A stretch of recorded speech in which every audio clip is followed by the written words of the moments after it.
my home in the mountains,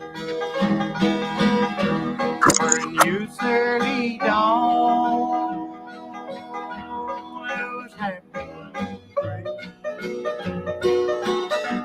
I looked for my friends, but I never could find them. I found they were all rank strangers. Everybody I met seemed to be a rank stranger.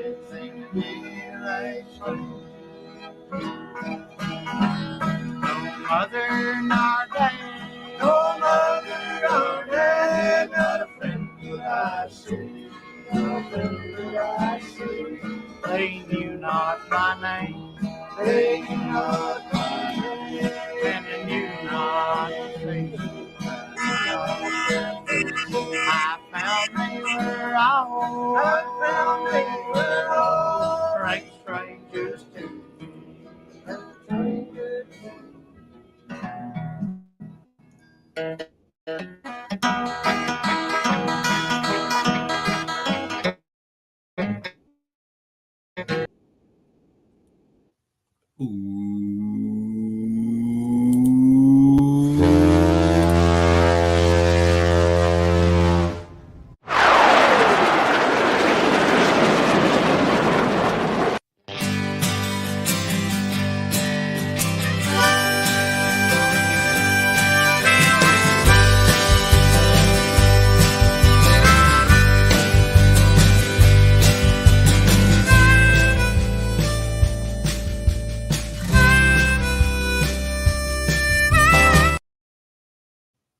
That is because, bam, Cody don't know what good music is. He said, poo poo. Buddy, all music is from a talented artist. I will give you this. Some of them can't sing worth a diddly squat. Hello, Miss Jody. Hello, Lucky Ronnie. Hello, Kelly. Good morning, Miss Shirley T. How are you this morning? Wow, we've been 3 minutes. We rolled up in here with 10 beautiful, fine souls on this flight this morning. It is pouring the freaking rain. It's rained all night long. Backyard is soaked. How's everybody doing today? Well, everybody Cody knows is there been a rank stranger. Oh, yep, that means Jody's in the house. J-Dog, I wasn't talking about you muted. I was just talking about my morning squat on the toilet, so it was the first thing that came to mind. Hey, buddy, I beat you to that. J-Dog in the house. Tennessee, here I come. Kelly's going to be delivering the tater chips this morning. Hey, Kelly, be careful, buddy, because the further south you go, the worse it gets. And that's the way I understood it on the news, buddy. I need to shave today, trim up my tires. I don't have Emmy at this time, possibly after 11:30. We'll see. Everybody come on.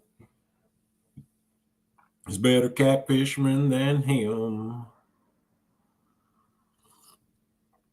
Come on up and defend yourself or shut your pie hole. Yeah. Oh, man, there is nothing like a good back scratcher. Well, Jody, I heard you was sick, honey, and I'm glad you're feeling better, dear.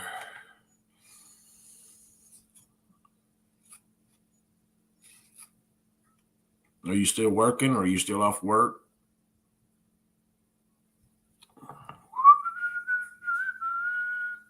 All this rain and all this sunshine is creating a problem. It's creating the yards to be mowed, and I don't like it. Every time I look out there, it seems like it's grown a half inch. Now with all this rain and sunshine is expected tomorrow on Sunday. Lord, children, get back. Lisa, Lisa, Lisa. Remember the rap singer? What was her name? Lisa. In the Gap Band, or no, what was that? Lisa something. She said, "I'm still getting to work." Well, that's good. Got to make that catfish money. Because without work, there ain't no catfish money. He said, "Your yard is tiny, Lee." Well, hey, buddy, it don't matter how big it is. You still got to mow the son of a gun. There's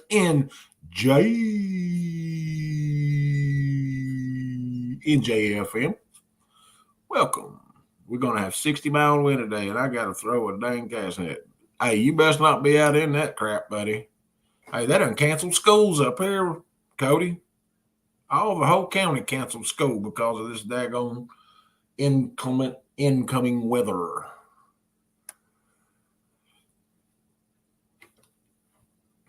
Ronnie, you be careful going down to Tennessee this weekend, buddy. I don't think y'all going to have any bad weather Saturday and Sunday, but I might have a lot of fresh water in the lakes, and I don't know how that's going to affect y'all down there. Shouldn't be too bad. I mean, with the reservoirs they use. Jody don't know. She just knows that it's water.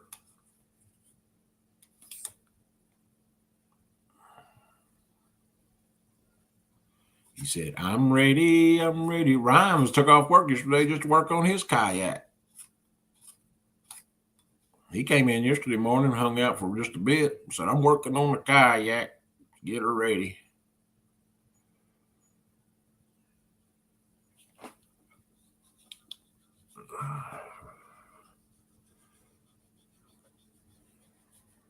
And I don't know where you get bait at down there, Ronnie. That where y'all going. I don't know that too well.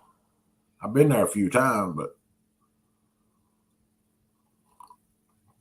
well, good. Make him get the bait if he's already down there.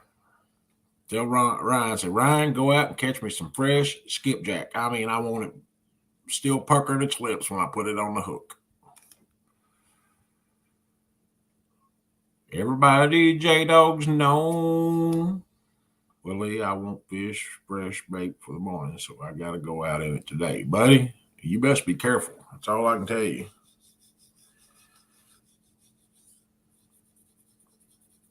It's just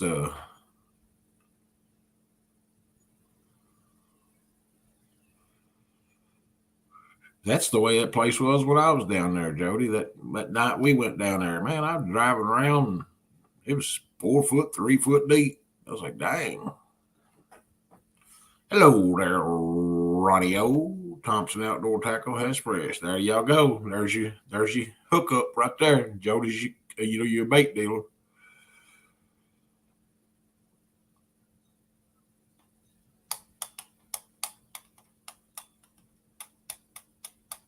Well, it was good to see J-Dog and Cody finally come to terms on a who's going to whoop who. Nick and Jack is where we going. Yeah. You can ask Ronnie. Jody might know whether there's a closer little ramp for the kayaks. I don't know.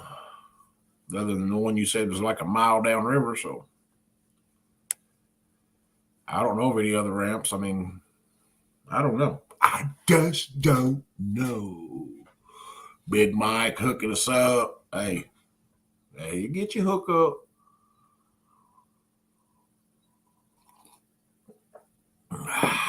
Chicka wow wow, chicka wow wow.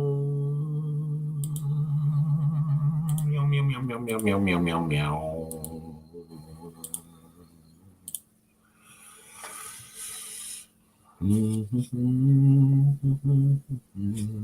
Yeah, Yak Shore put out a little short yesterday about the grubs he uses and how he sets his skipjack pole up. That's about the same way mine, but I didn't know about the different weights, so I had all the same weights. I guess I could see that though, but the front weight being the heaviest. Or maybe I don't know. Maybe I'm backwards. Kelly said, I'm officially in Tennessee now. You can lake or river. Come on, somebody. Come in here and talk. Kelly, you don't never have service down there. Not you. All we hear from you is tater chip rattling and farting and burping.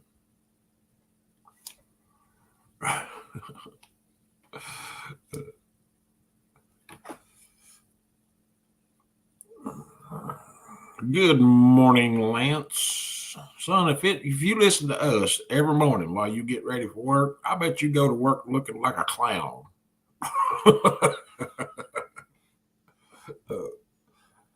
It's about time for smoke on the water, catfish on the line.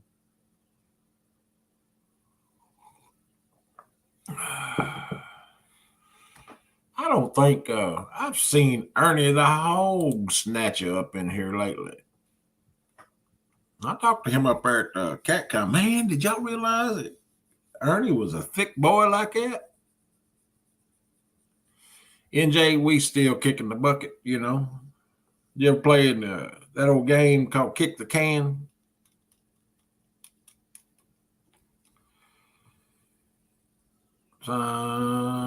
We used to make up games because we were so poor we couldn't afford games. We made them up.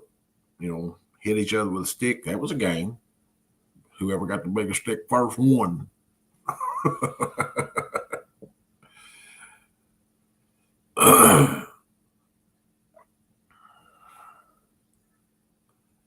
Well, come on up here and try it, big boy. Come on. Get your coffee, sit down here and try to kick it and see what happens. I'll show you what kicking means.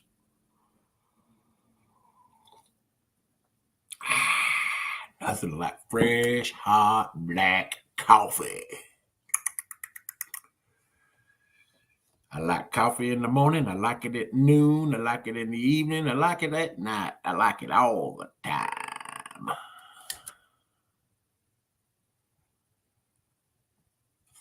Brown chicken, brown cow.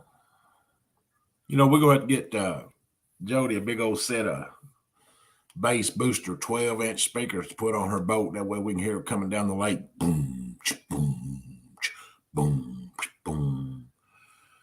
She said, I like the game Smear the Cody. Well, I know what game you talking about, Jody. And we had the same game, but it was called something else. And Cody was in mine when we thought of it.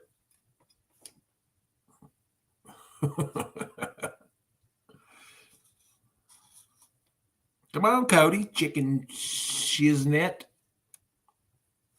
Come on, man. I got a pound of bacon in there and some country ham I got to cook up today. I got a brisket. I didn't say that, Uncle Lou. You did. I didn't say that. King of the Hill, did you play that? No BS catfishing. They've been around for a while. I've seen them in several chats, Ronnie. I mean, I don't really know them, I don't reckon. But King of the Hill, I guess there's different ways to play that. But see, that game that Uncle Lou's talking about, I guarantee you, he was the one being smeared. Hey, Lou, I miss you, buddy. Come up here and talk to me this morning. I do miss you. That's Travis, Ronnie. Y'all, there was a guy in my chat yesterday that I hadn't seen in my chats. And so I went to his shows last night and watching some of his videos. It's called Size Matters Catfishing. Man, that old dude's pretty cool, man. I got to watch some of his videos and stuff like that. I like that dude, man. He seems to be pretty cool. My glasses got a dirty spot on them somewhere.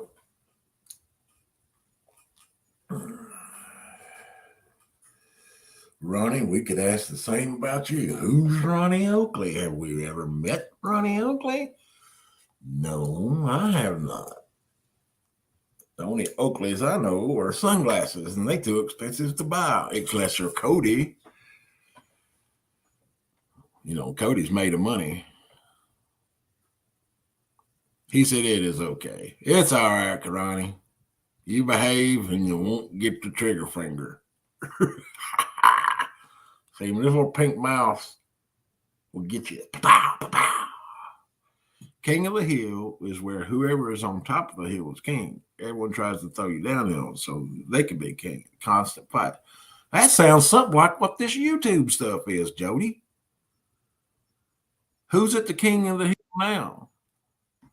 Oh, here's one that'll answer that. Hey, I ain't gonna let you just sit there and slander me. Slander?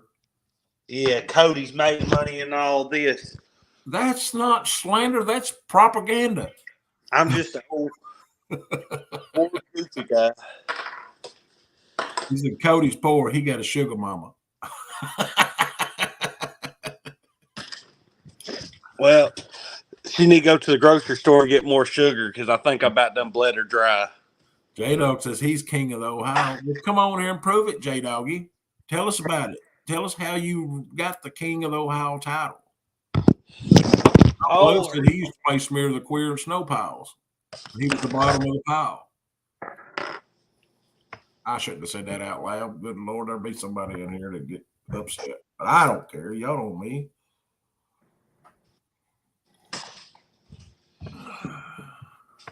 So, J-Dog, I think the 21st or 22nd of this month is going to work out to do at 1v1. The 22nd. 21st, 22nd, somewhere in there, I think it's going to work. What day is it that? That should be a Tuesday and a Wednesday.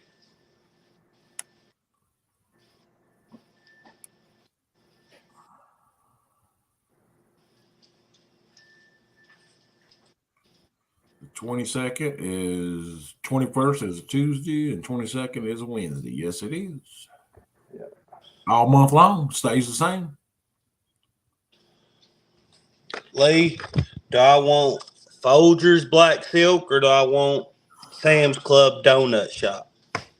Folgers always. Folgers Black Silk. This stuff right here pretty stout. See, Amy's trying to trick me. Huh? Amy's trying to trick me. See, I think when I make my pot of coffee, oh Lord, pull your shirt down, son. Oh, my belly come out. They about rolled out and squished that pod. This all right. Clinging to my fat stomach. But she buys me Folgers when I drink my pot of coffee. But if I make a cup or something quickly to run, she buys Kroger's donut shop blend. And she asked me last night, she's like, well, the other night, she's like, well, if you can drink the Kroger's donut shop blend, why can't I buy Folgers? I mean, buy the donut shop blend for your pot. She said it's $5 cheaper. I don't know about the Kroger coffee. I mean, I don't know about the Kroger store brand, but the Sam's Club, the little Keurig pods, I don't know about the grams either, are actually pretty good. And they're on, you get 100 of them for $30, so that's only 30 cents each. Where most time the Folgers are dang near $1 each.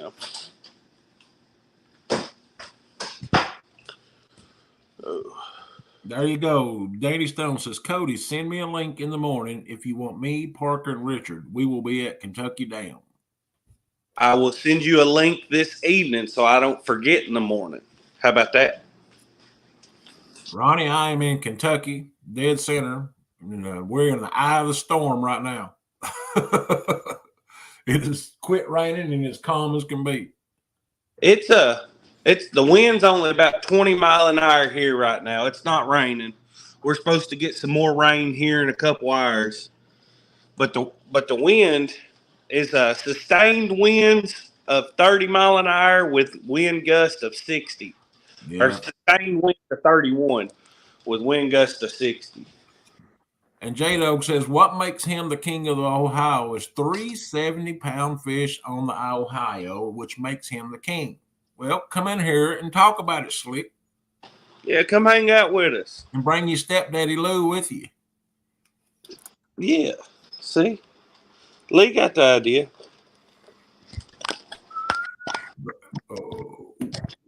Ronnie said, I love Kentucky. Well, you might until you live here a while. You better get going and throwing them, Cody. That's what they're saying. If you're going to be throwing a cast net, you better get going. I don't want to go until like 4 o'clock. 3 o'clock. Dang, that's when they're saying it's supposed to be the worst, though. Yeah, but that's when I'm going to have to be out and about doing some. I already got other errands I got to run, so I want to do it all at once. They close schools up here? The next county over, they closed school. Every county except for Allen and Simpson closed. Oh, she said everyone around here closed. Except for us in Simpson County. Except us in Simpson County. So, I mean, it ain't going to do nothing but be some wind. I know it. And they just built these new schools. And these new schools are supposed to be like tornado, hurricane, they spent extra $1 million on each school to make it storm prepared, whatever. Now, every time it rains or snows, they cut one out. Well, all I know is I'm going to the spillway to cast net me some shad, and I hope the wind don't catch me and blow me in. Just don't stay up on the high side of it. Man, them spillway, how do you catch shad out of that spillway? But don't it roll pretty good? It does. It rolls wide open, but there's little wing walls that come out.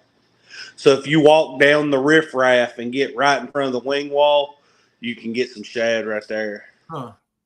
Uncle Lou said they closed school for rain and wind. Yes, sir.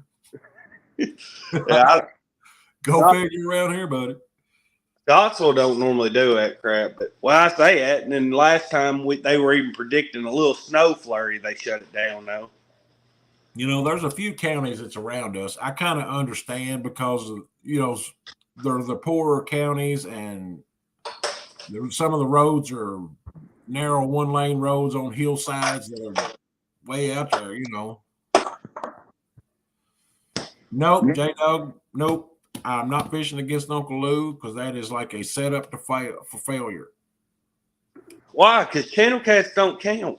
He said, I have an idea. Lee and Cody versus J-Dog and Lou. What? I was all for you getting your butt kicked. You're not dragging me down with you. That's what I'm saying. Tell J-Dog we already got the fish off set up. Just don't even worry about it, sucker. Me and him's already got 2 of them set up that we will execute this month, both of them, hopefully. One of them 100%. Both of them, hopefully. I don't do tournaments or no 1v1s like that, Kelly. I learned my lesson the hard way. Look here, Miss Jody gonna message me yesterday and ask about the tournament. I told her, hey, I got a lot of good prizes and stuff. Told her about it. She said, well, I'll think about it. Okay. All right. Well, aqua velvet and catfish juice. Small waters just came in. Crappie juice. Uncle Lou said, I don't fish no more. He ice skates. I don't know. I don't fish either, Lou. I go out and hang out in the boat. That's me. I can't even spell fish. I go out and hang out in the boat and watch other idiots go across the water. There's plenty of them out there, ain't there? I'm telling you, man, this little lake of ours, I don't know. People must be just finding out about it or whatever. And they don't read the signs when it goes up there. Idle speed only. They'll put their boat in, and as soon as they turn away from the dock, whoa, wide open around through there. Just walk down on it. I talked to the game warden the other day. He was out there, and I was talking to him, and I said, why don't y'all have a sign, a buoy that floats out there also that says that, other than that one little sign on a pole? He said, we police the lake. He said, but we don't have anything to do with the lake. He said the state don't have anything to do because it's a municipal-owned lake. So I was thinking to myself, well, if you don't have nothing to do with it, how can you write tickets out here? Well, that's not what he means. I mean, a city cop doesn't have any authority over putting signs in my yard, but they police it. If they see two people fighting in the middle of it, shooting each other, they're going to come arrest them. They have jurisdiction, but the state isn't in charge of, putting up signs and stuff.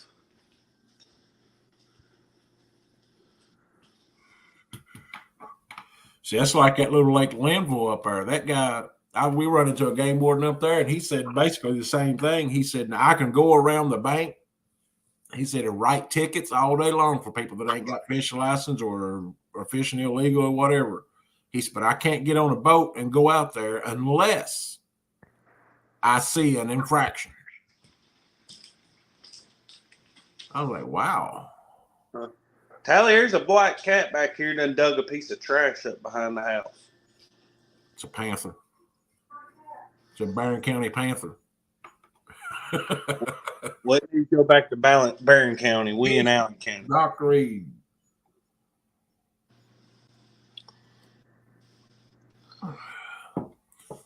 No, but did you hear me talking about that guy that came in chat yesterday called Size Matters Catfishing? Cat got hit. It's up there in the road. Yeah. Man, he's got a pretty good channel, and I liked that yesterday. I sat and watched a lot of his videos. I don't think that was the same Size Matters that I've watched before. Well, I clicked the name on it in the chat, and it says go-to channel. That's the one it took me to. Okay. The Size Matters I've watched is in Florida, I think. Alabama, or something like that. Georgia or Alabama. But that guy yesterday, didn't he say he was from Kentucky? Yeah, he did. Yeah. Maybe I need to go back and double that. He probably might be copying somebody. So I thought it was just a different Size Matters. It probably was. Probably just put that link in there to clickbait, like you do. What's that? What do I do? Clickbait. I should probably try it. We'll probably get more views. Yeah.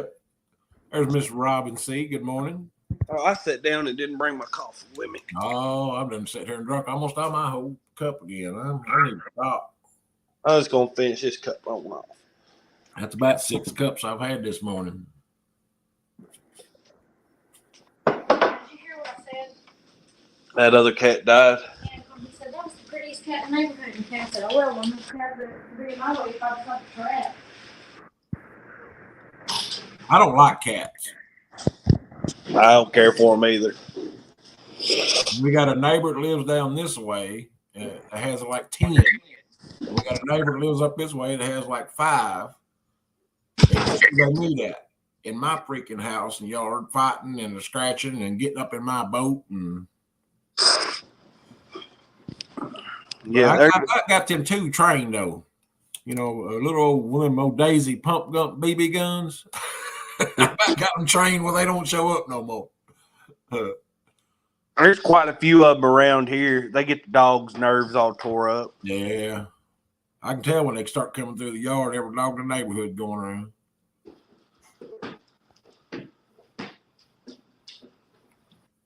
I've been trying to talk Amy into going up to Louisville, Southern Indiana to watch them figure 8s. I've been watching them on TV. That'd be so fun.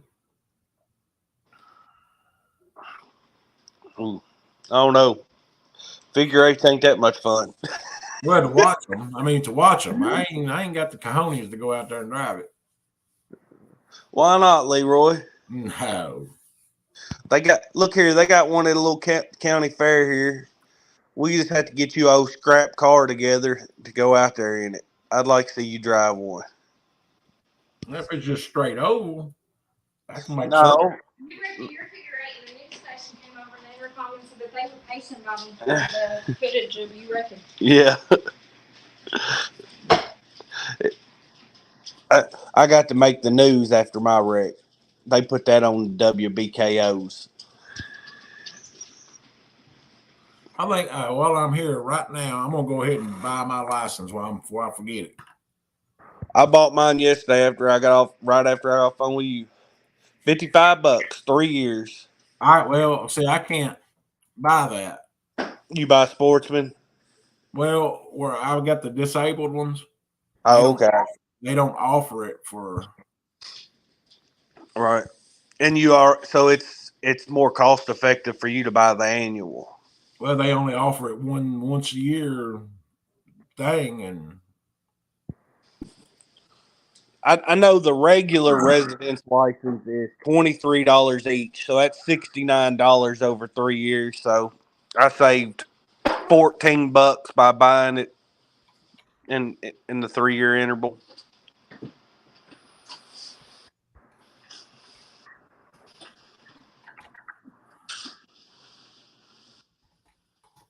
QC Fishing, Brian, how's it going?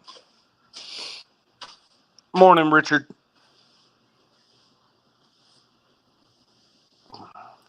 dang, they already got all my information in there. Yeah, as soon as you type in your last name, date of birth, and last 4 of your social, it pulls up your address, everything. My hunting, fishing, and permits is $12. Heck yeah. Do I want to buy? Richard, I've been aiming to ask you, you ever go by Dick?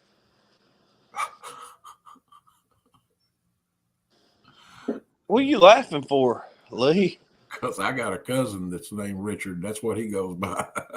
Well, my fat pawpaw, that's what everybody called him was Dick.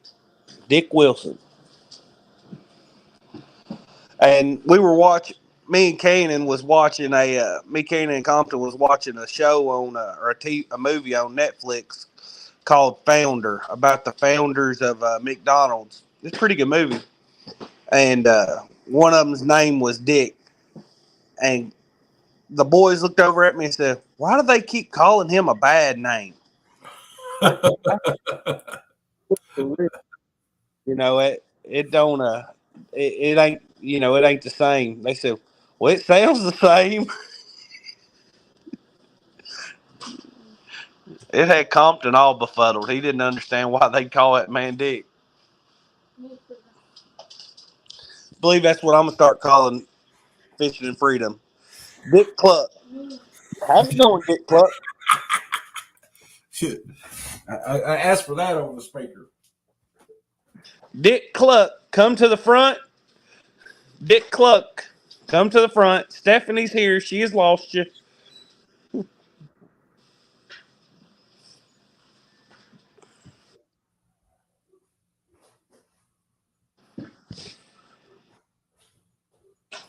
Where'd Leroy go?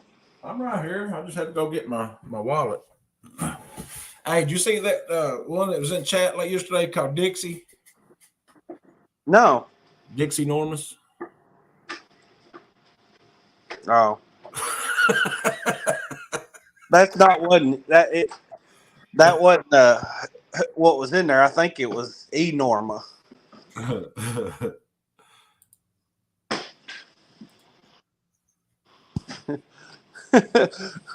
Oh, Dick Cluck said you wouldn't be the first one.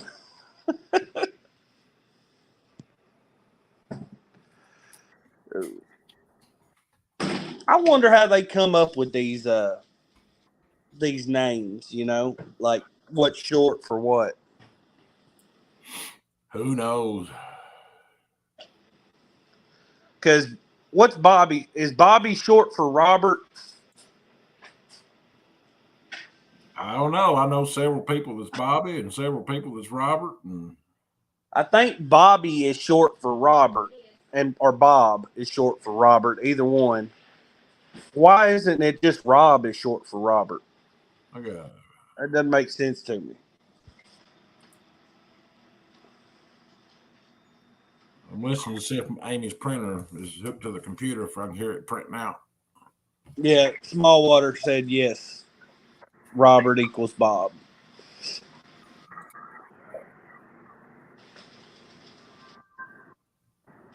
I heard something go off in there. Let me go get it.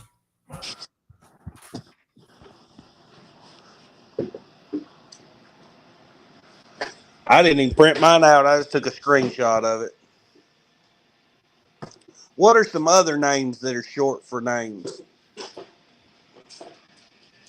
that aren't like just normal, you know? Boy, it is just that simple. Y'all get your license. But how done?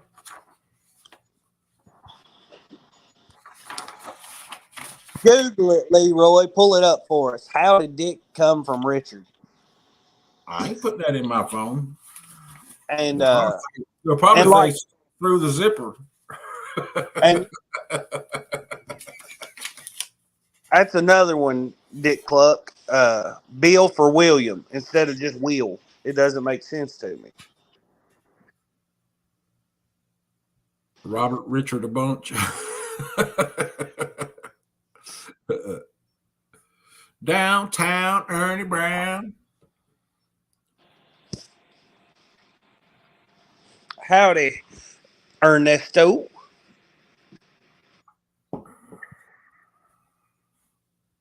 Peggy for Margaret. I didn't know that. Never heard of that either. My mom's got a friend named Margie.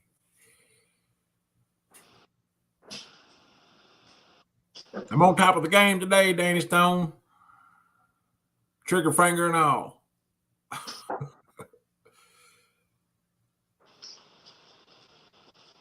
Look there. Oh, Dick's done backed out. Dick done pulled out. All right. I didn't mean it like that. I did.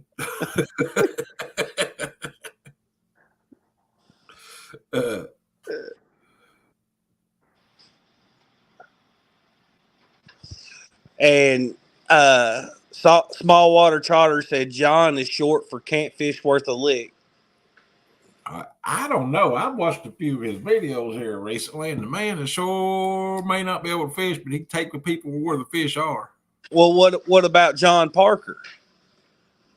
That's spelled different. Oh, okay. When you remove the H, it changes the meaning. Okay. All right. Sorry about that, Small Water.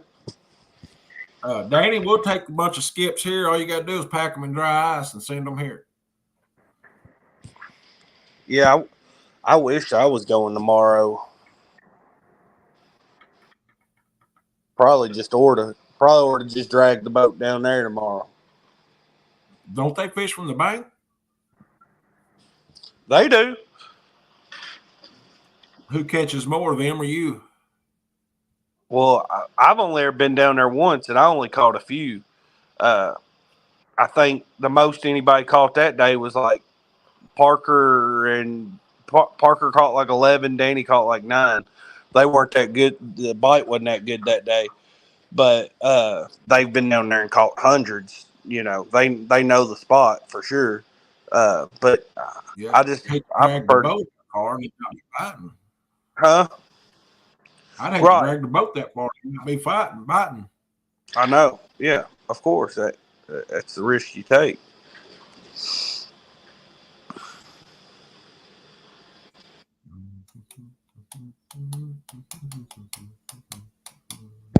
Where'd J-Doggy go?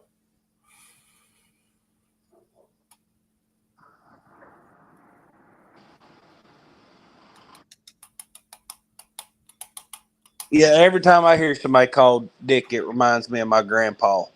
And people always laugh because we called both my mom's dad and my dad's dad Pawpaw. So when we were little bitty, they would always ask us which Pawpaw we were talking about. And I'd tell them the fat one when I was talking about Mama's daddy. So we just called him Fat Pawpaw from that point on. I guess that's probably kind of rude, but at the time it didn't seem it.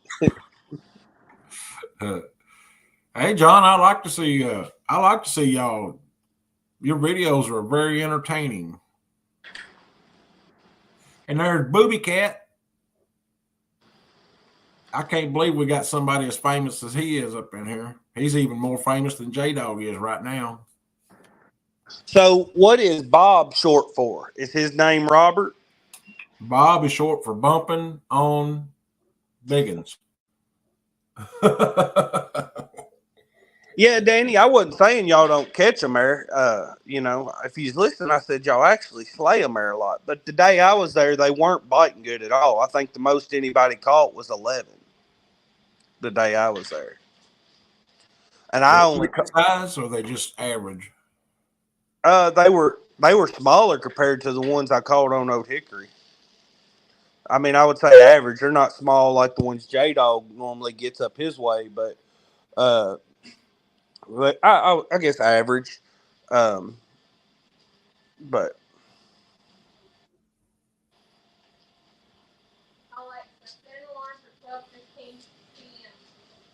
Alarm set for 12:15 p.m. yeah, small water yesterday. He back calls me burned my garlic bread. I was watching his premiere while I was cooking. I put my garlic toast in the oven on broil, and then I said, "Oh crap!" I was watching the bite started to pick up, and I got kind of interested. And Bum, ba, ba, ba, looking about burnt. You better behave. Robert. That's What are bumping you? on biggins. What are you rascals doing this morning? Is your God given name Robert? Robert Walter Britt III. Robert Walter. I'm like redneck royalty, buddy. I'm gonna start calling you Walt. I'll smack you cross-eyed. Let me show y'all a sad sight this morning. You see what we got right here? Do you know what this means? What? That's my editing computer, and the video card went kaplunk in it last night while I was editing a video. So what Oh I'm man. doing this morning is I got this computer turned on in target mode, and I've got it connected to this computer, and I'm trying to get the files off of it. All this right here it's all my trips right here that I've downloaded from my GoPros, all year long. So I'm trying to recover these files and get them off of there so I can actually get back to editing video. So that's what we got going on this morning. I'm trying to recover my files from this computer, which the video card no longer works in it. I hope it don't corrupt the files when you transfer them. Nah, it usually don't. Macs are pretty good about it. You don't really have those kind of issues, I hope. But You can't hide money, boy. Somebody that can afford two $5,000 computers to sit right beside each other. dude, I ain't never paid $5,000 for a computer in my life. Art. 110 Partner Club. This machine right here I've been editing on is a 2011. That should tell you something. Hook said, Bobcat, call me later. Call you? What do you want me to call you, Hooks? And Murillo, yes, I cook. I'm the only one that does cook in this house. That is my contribution to this household. I'm surprised you contribute anything other than a big head. I better not say it because it's a surprise. Never mind. Oh my! Art's the computer guru. Yeah, I don't know anything about Windows. I can tell you a lot about Macs. So I've been using Macs before Macs were cool. I only have one Windows computer because I need it to run my sticker printer, my decal printer. It won't run on a Mac. Believe me, if it ran on a Mac, I would not be using any PCs because I hate them. I have never, ever, in all the years I've been using a Mac, I have never got a virus or malware on a Macintosh computer. And I don't run any kind of virus protection software whatsoever. Well, tell us more about it, Walt. Well, it means a lot when you don't go to them sites that have that crap. Oh, yeah, that too. I mean, you just click on something on PC and you've automatically got a dang virus. But instead of fooling with computers, I need to be working today. Good morning there, Christopher from Hooks and Hammock and Telly. Uncle Lou, I said, I see the problem. There's apples on them and not nanners. Look at there. Got to brag, show it off. Look at that. Look at that thing of beauty.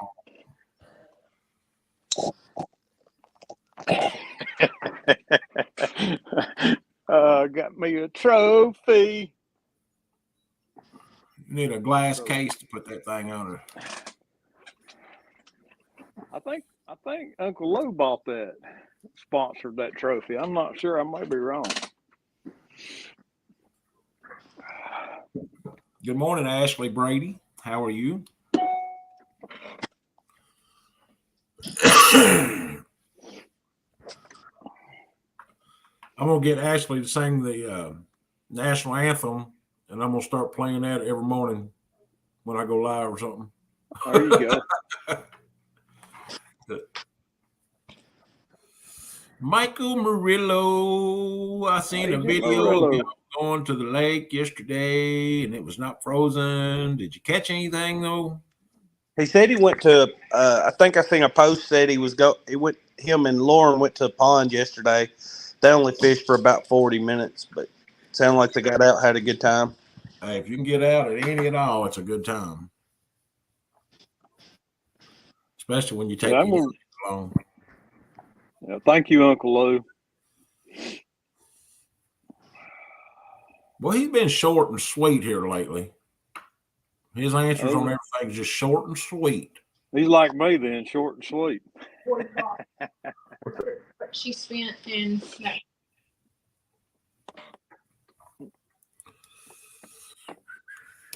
Yeah, I got me some fresh skipjack in the cooler.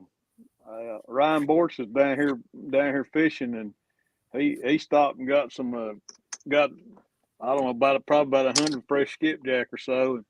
And I hit him up yesterday and snagged me some of them while he's fishing. I stole them out of the bed of his truck. And, so I'm gonna go fishing tomorrow. Hopefully it ain't gonna be nasty. I think me and Brando's gonna go live scoping. No, not frozen, Uncle Lou, fresh. I think Ronnie's leaving out in the morning, headed down there. Is Yeah, they're fishing the same tournament, I think. Oh yeah, there's a tournament on Chick tomorrow, isn't there? Yeah, the kayak tournament that Justin Johnson's in it, Brian's in it, Lucky Ronnie's in it. That's the people I know. Well, I guess Ryan must be fishing it too. I know he's got another guy with him too. They were on the river yesterday down there at Suck Creek. And man, let me tell you, that water kicking. It is moving. They got all the spill gates open. They're generating. What day did I bump on? I can't remember what night I bumped. I think it was Tuesday night. It was 72,000 CFS is what they was cutting loose. Why ain't y'all bumping tomorrow morning? I'm gonna be in a boat with Brandon, so he's a live scope guy. I'm a bumping guy. So I told him, I said, we need to go downstream and try bumping some of the deep holes. But what's that make the current downstream speed? Fast. I mean, it ain't, the further you get away from the dam, it's better. It's more manageable, but it's still probably 3 mile an hour current. Further downstream, further you get, the slower it gets. But I mean, right there at the dam, just below the railroad bridge, it's 5 mile an hour current. You turn the trolling motor off, it sweeps you downstream pretty quick when they're got all the gates open. But I was surprised I was able to bump. I was bumping at about 2.5 miles an hour. That's how fast I was. But I was having to do this. Keep that sinker off the bottom. And I was bumping with 4 ounces of weight. Well, Walt, if you want to join us in the morning, I'll send you a link. Come up, hang out with us for just a few minutes. Hey, Eric, he talked about coming down here this weekend, but he backed out on me. Had him a ride lined up and everything.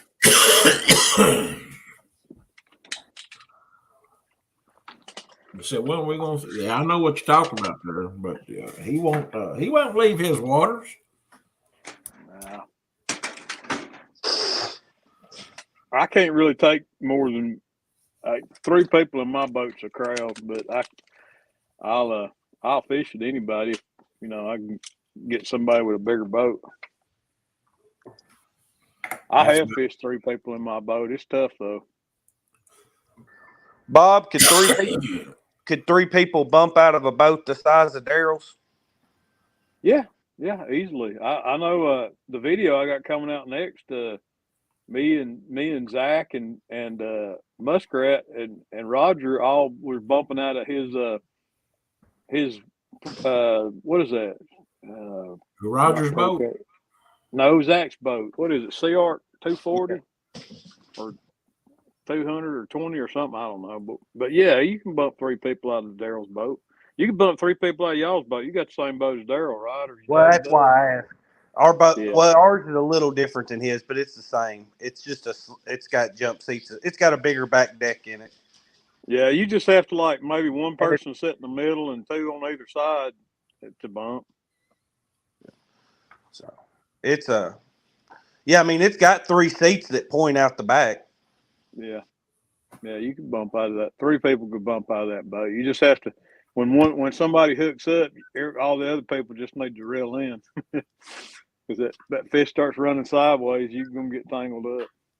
You ever caught a striper bumping? Mm-hmm. Sure have. Yeah, I caught one last year, about a 20-pounder. That was a lot of fun. And that's what I'm talking about. When that striper hooked up, I knew it wasn't a catfish immediately because he started running sideways. He took off flying. Catfish don't move that fast.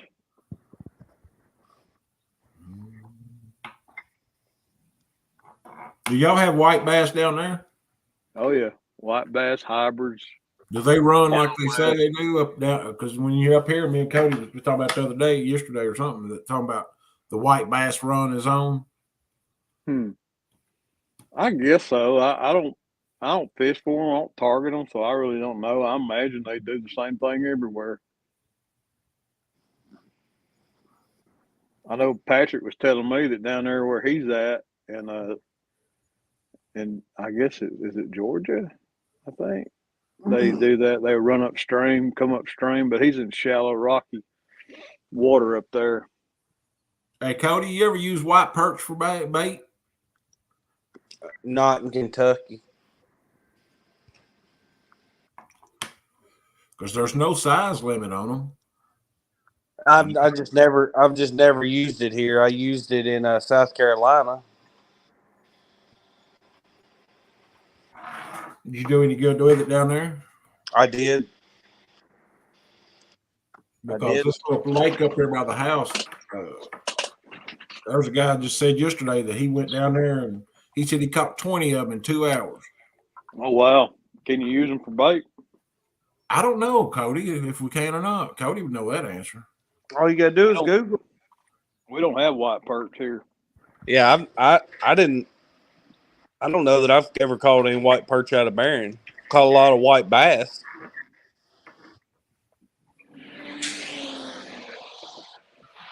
Well, I'm going to have to look it up to see what a perch and a bass look like, white bass side by side, because he might be catching white bass. The dog. The only white perch I've caught were in South Carolina. See you, Danny. What did the dog say? My last big fish I caught ran to side like a striper. The dog. Well, white bass don't have white bass a lot of times don't have stripes either. It said a white perch And white bass look the same shape at first glance. They have similar fins, similar tails. The difference is that bass are deepest directly under their front dorsal fin, while perch are deepest in front of their fins. Put it simply, perch have more of a forehead. Yeah, but slope going down the front. Yeah, I'm not sure that we've even got white perch. I've never caught any. J Dog said he's catching white bass. That's the difference right there. Yeah. Yeah, I don't know that we have white perch. Huh. I did catch like I said, a bunch of those white perch in South Carolina. And when we was just casting a 2 foot off the bank right there.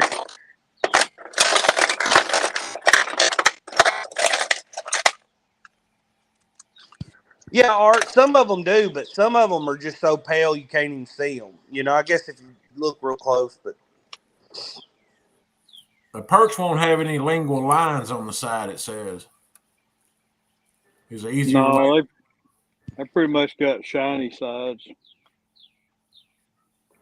Who's that? The old fisherman. He's always catching them things, ain't he? He, big time YouTuber, the old fisherman. that makes sense, Art. Who? Richard Jean, the fishing machine? No, not Richard Jean. There's another guy, the old fisherman. I can't remember his name. He catches the crap out of them things.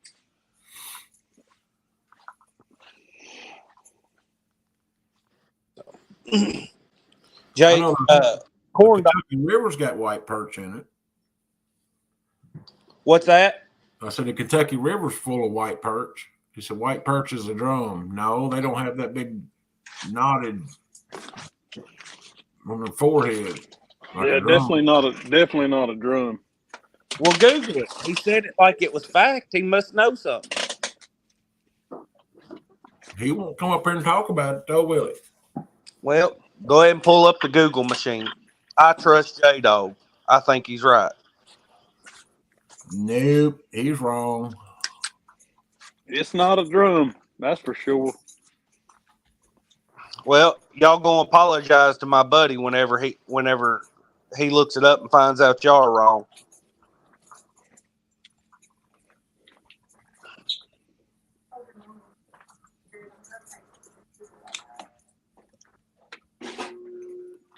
Difference between white bass and drum. Not white bass, white perch. They ain't even the same family, other than being a fish. I found you right here, Cody. Got you right here, buddy. No, not Cody. I just said I trust the J Dog. I don't know. Striped bass, a wiper, white bass, and white perch. Well, that ain't got nothing to do with drum. Just Google are white perch in the drum family. Well, you can tell a drum, it's got that big old arch in its back, though. Yeah, and their lips face down more like a carp. They got big old sucker lips.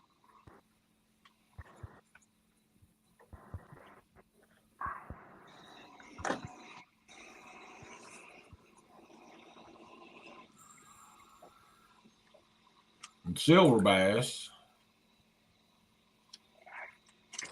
All right, when I looked it up, drums are bottom oriented and feed heavily on mollusks, crustaceans, and other small invertebrates. The freshwater drum, sometimes called sheep's head or white perch, reaches a large adult size. They call everything a white perch. That is off of the Fish and Wildlife Kentucky.gov website. Repeat that again, Cody.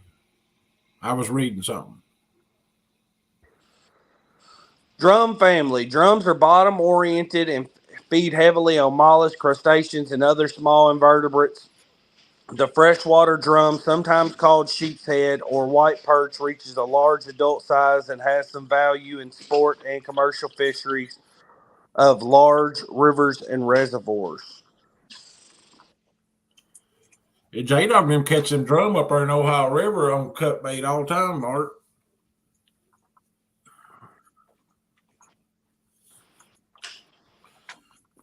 I call them bait, Ashley. And drum get their name because of the croaking or grunting sound they make. Yeah, they got stones in their skull. My buddy sometimes catches them and gets some stones out.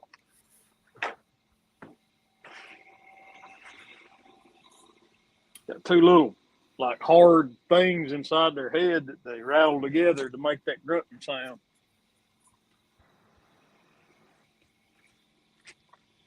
Uncle Lou said they're great eating, according to a lot of old timers.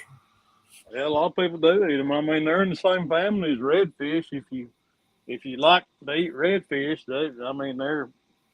I never ate one. I never just could.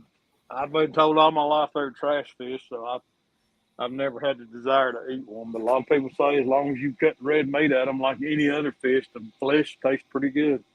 What fish is that? Redfish, red drum. Redfish is the best saltwater fish you can eat, hands down. Well, they're in the same family as a freshwater drum. Redfish is just divine. Mm-hmm. Well, they can't taste too bad if they eat a lot of mollusk. Yeah, Uncle Lou said they have calcium rocks in their head.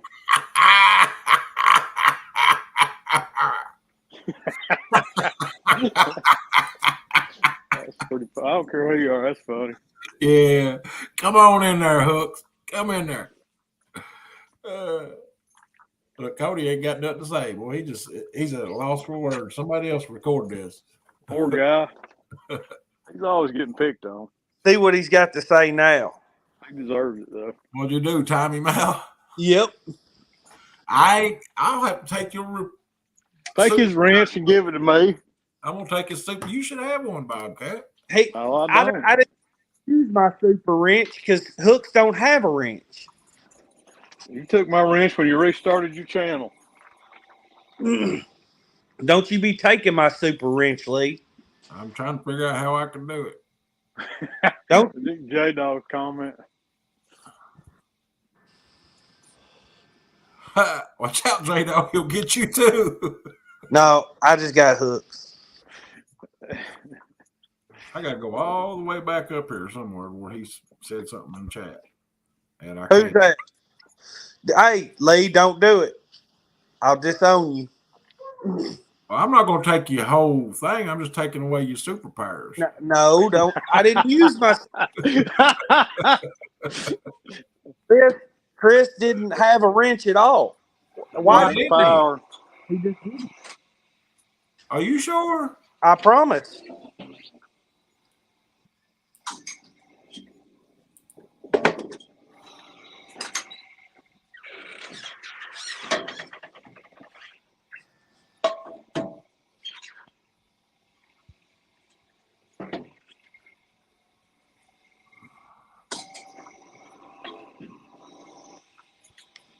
So, you caught many redfish, Bob Kitten? No, I've only ever caught a couple fishing down around North Carolina. My family's got a place down on the coast, and we go down there. Got a 19-foot center castle down there, but I haven't really targeted them. My aunt, she's always fishing with us, and she just likes to fish for bottom fish, and so we don't get to fish for good fish very often. Well, that's how I caught mine fishing bottom. Well, actually, fishing pompano rigs, actually. Certain times of year, we catch a lot of black drum down there, and you always catch croaker all the time. Dang croaker, you can't hardly keep anything bait on your hook when you got them croaker around. Yeah, well, Hardy what bites a lot when they run through there in Gulf Shores. I think my biggest was 38 inches, Danny. I thought Hardy was just massive.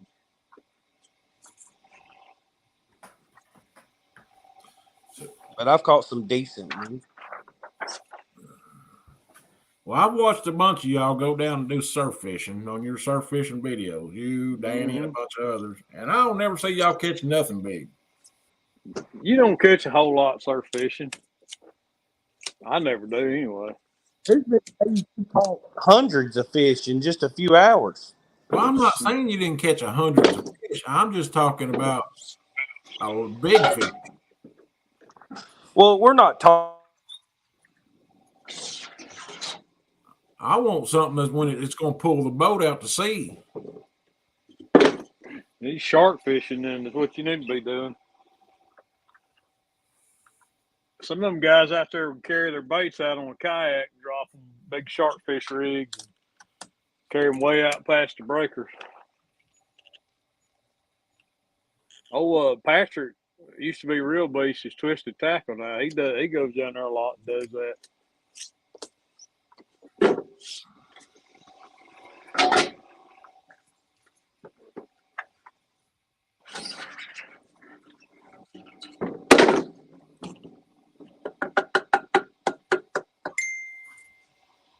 Well, them ain't big shark, Danny.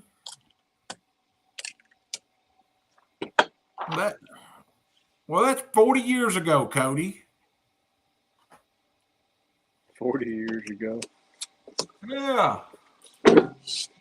Cody sent a picture. Said, look, I caught a big bass, and he don't look like he's over 12 years old. I'm gonna show you.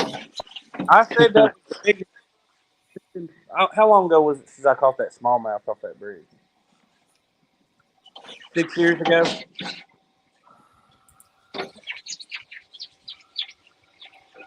Oh, Tally.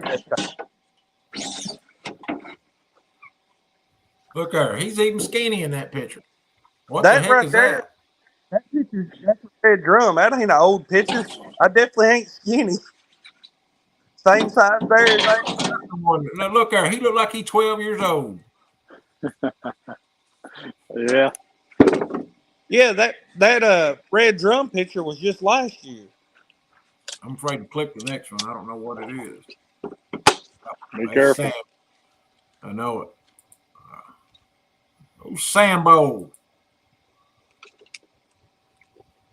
What this world's Leon and Bree doing?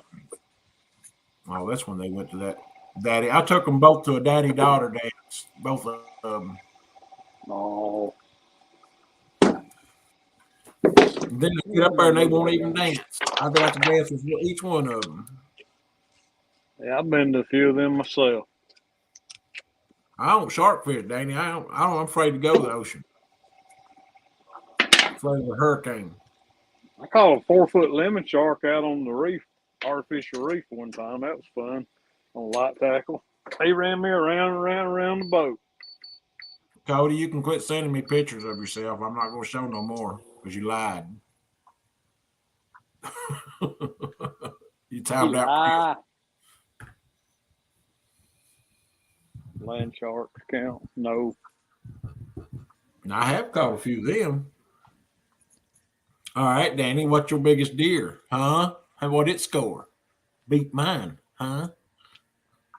Them little bitty old Missouri deer out there. Come to Kentucky for your big deer, honey.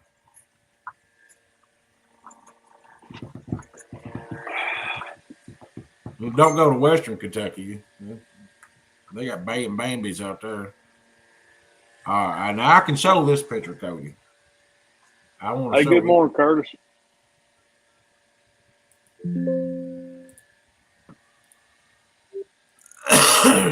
Curtis up in here.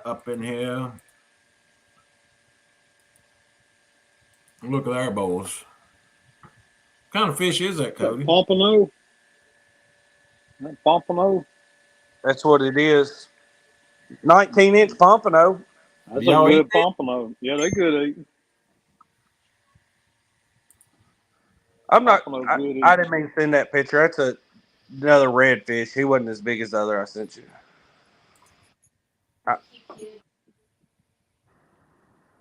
It's the same fish.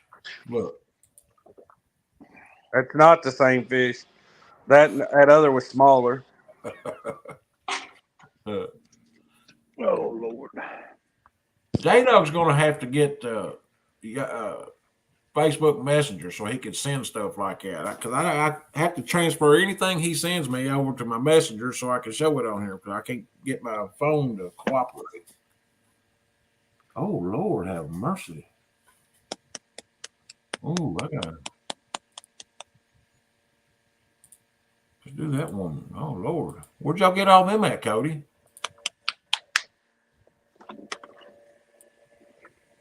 Where'd it go?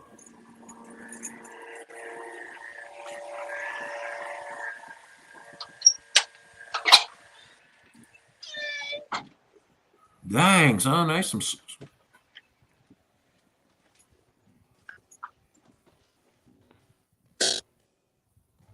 good size crappie.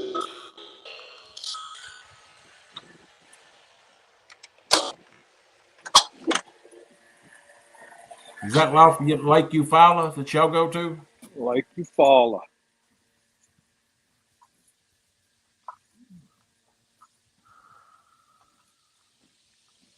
All the pretty colors. I hear you, Lou. Y'all got bigger deer than we are. Well, All right, that's the last one I'm sending you, Lee.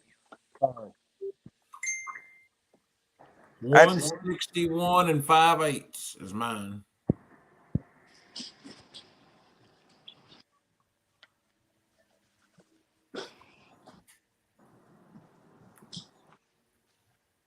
We don't fish Orange Beach, Danny. We fish Fort Morgan mostly. It's just about 20 miles up from Orange Beach, up the shoreline. And maybe a few more miles. 20 miles. We fish Gulf Shore a lot too. All right, Danny. I don't go to any of them places hardly ever. Only time I go to beaches is my family's place. I get to stay there for free. It only costs me gas money. I just want to know why Cody's wearing Brian B shorts. And that's the biggest shark I've ever caught. I've never caught no massive ones. He was about 48 inches long though. Cody got the Uncle B package on this morning. Yeah, he did. In that picture, he does. Pink shorts. Got a wife beater and flip flops on. Yeah, and you said nothing big. Heck, I've caught a lot of giant stingrays surf fishing, but those things wear you out. I mean, they go to the bottom. Yep. They go to the bottom, suck down to the bottom, and you just sit there feel like you hung on something. I went out on one of them boats that pulls the parasail. I was on the parasail up, and I could look down in the water, and I could see some stingray down in there. And they said that they was dolphins, but I believe they were sharks.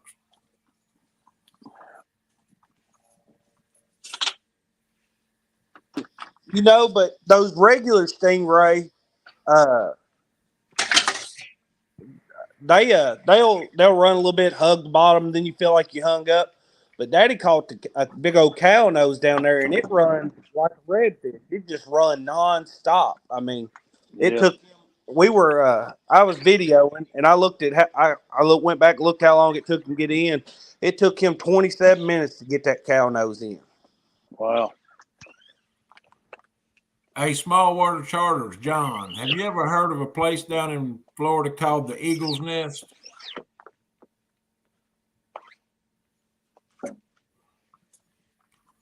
I got a cousin that's got it's like a retirement place, and they stay down there on this lake. He said 2-pound crappie is average. Where? Wherever that lake there where Eagle's Nest they stay at. What That's part a of dang big crappie. He said 2-pound crappie is average, and he said with 4 people on the boat, you're allowed at that time you could have 50 crappie per person. I ain't no way you can sustain them kind of numbers and have 2-pound fish. I can't believe that. No, because you go to plate like I would say Grenada is the best place in the country to go for big crappie, and it doesn't. They only allow you to keep fish 12 inches or bigger is the size limit, and they only let you keep 12 of them because they protect the resource. Yeah. I mean, crappie are prolific spawners, but I find it hard to believe. That sounds like a fish tale to me. You can keep 50 fish and they average 2 pounds. Right. I mean, they are they do spawn a lot, and they hatch a lot, but also they're bait fish. I mean, they're pretty low on the food chain. It's in Fruitland Park, Florida, if I'm not mistaken. They have a long growing season there in Florida, so Well, maybe, I mean, given the conditions and the bait, I don't guess that's plausible. I know. I know you go to Grenada and you've got a chance to catch 4 pound crappie there. Biggest And I've he ever said, caught was 2 point. I think I caught 2.16 pounds. I think I've it caught a, is.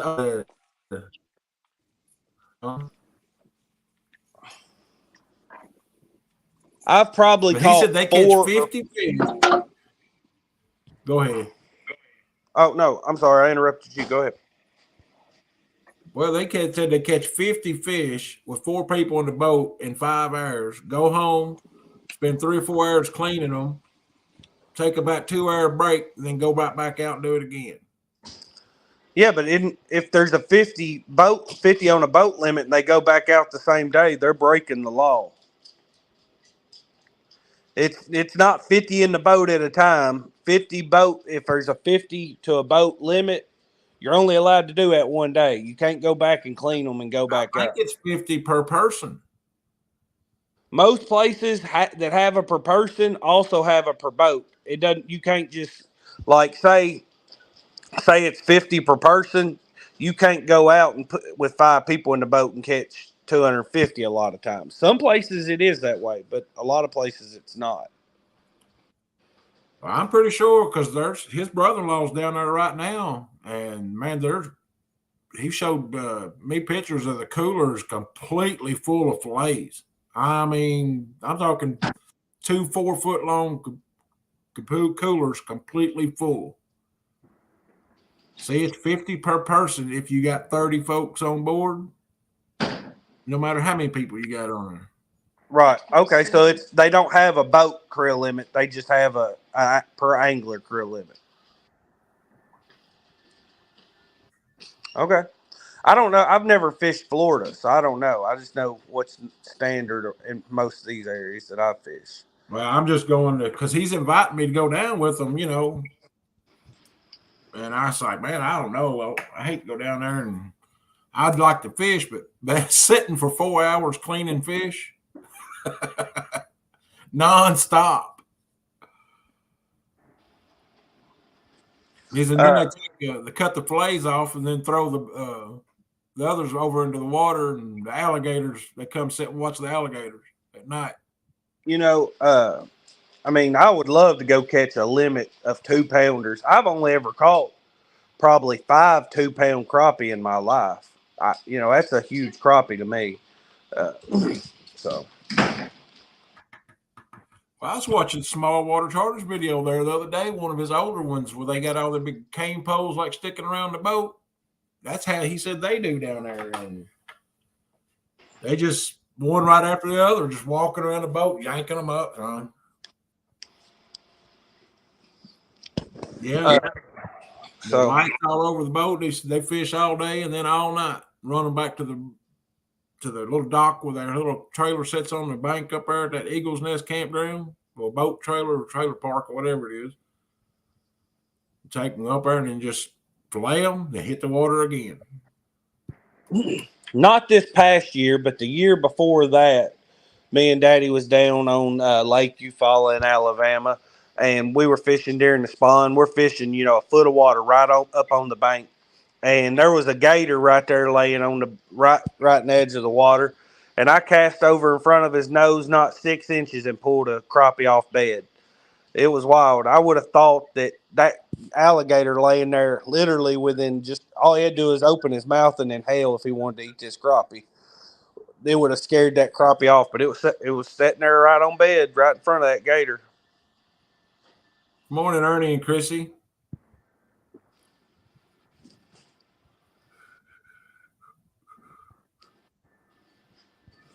He said all them places have fish cleaning stations on the boat docks. Yeah, that's what he was telling me. He said just lined up down through there. He said boats coming and going all night and all day long. That'd be a lot of fish to eat, though, wouldn't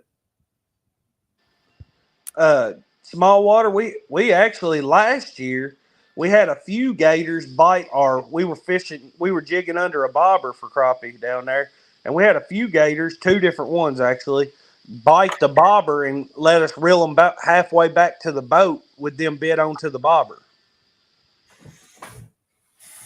I'm like you, Buggy. I like to eat them, but I don't like to clean that many. I don't mind cleaning 15 or 20,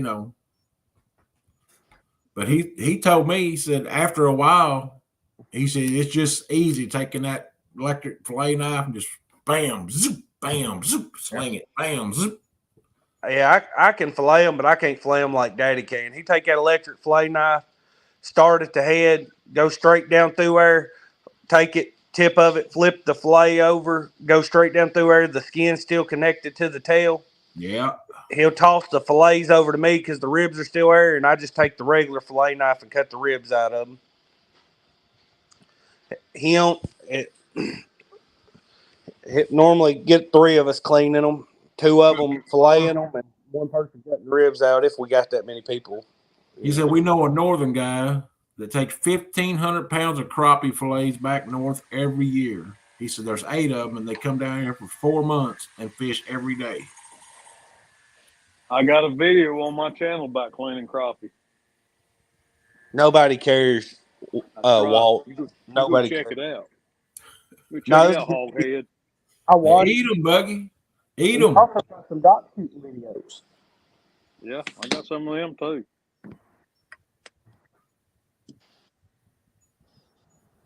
I love dock shooting. I got to do more of that.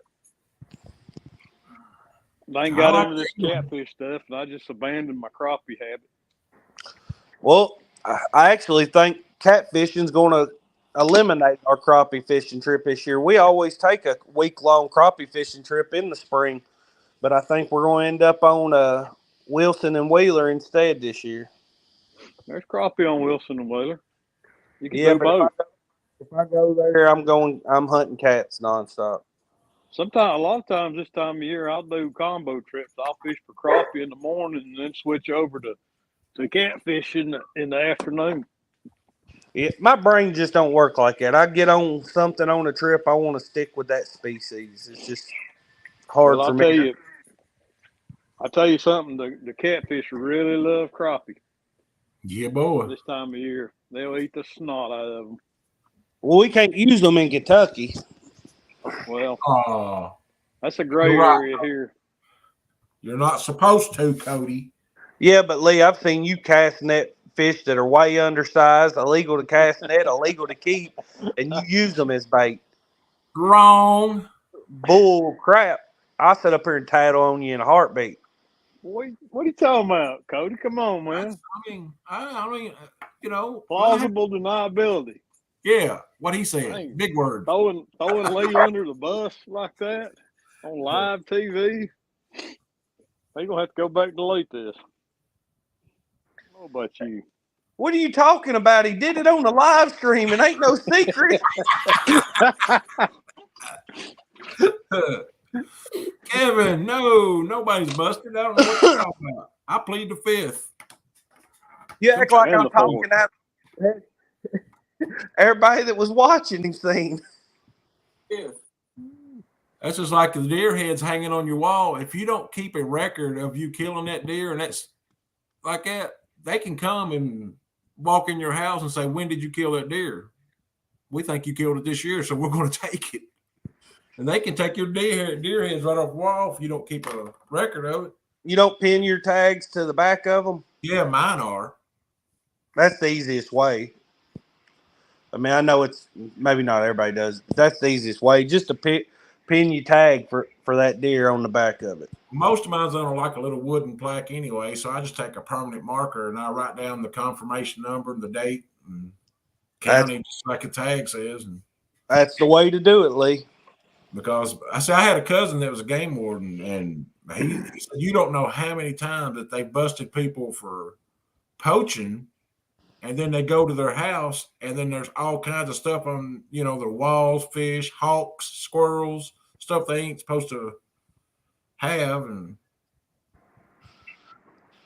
yeah, I've heard of people that got busted, and they went and found dang owls mounted at their house, and I'm like, what taxidermy risk getting in all that trouble to mount that owl for them? You know what I mean? Well, there's people out there if the money's right. You know, I know a couple of them right now. If you take them anything you want, and they'll mount it for the right amount of money. Right, Matt, but you have to be able to give them the information to pull up for that deer for the electronic reference. He's saying he's writing down his electronic confirmation code on the back of his mounts. Right, Yeah, Lee? because they'll take it until they prove it. Then you got to take the responsibility of driving all the way to Frankfurt to get the daggone thing back. You hear John? He said my bald eagle and baby seal mounts are my favorite. You know, but my sea turtle back banjo, it's my favorite. I seen a guy had a big, they're really, I guess they're rare. I don't know. It's humongous red tail hawk. They're Really? illegal to shoot down at anything, and he had it mounted over his fireplace with its wings spread with a 5-pound bass in its claws. You ain't allowed to kill any birds of prey that I know of.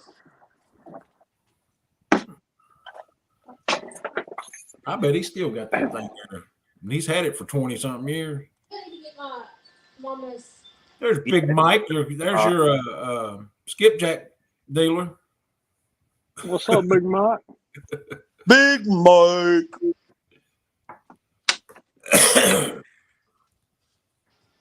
I tell you what, the wind is howling. I mean, absolutely howling. So Yeah, it's calm as can be here, Cody. It's gonna get nasty here today too.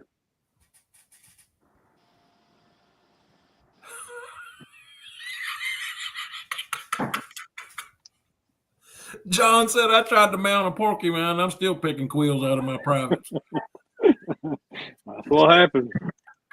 I don't know that I can. Sick That of. saddle didn't fit it.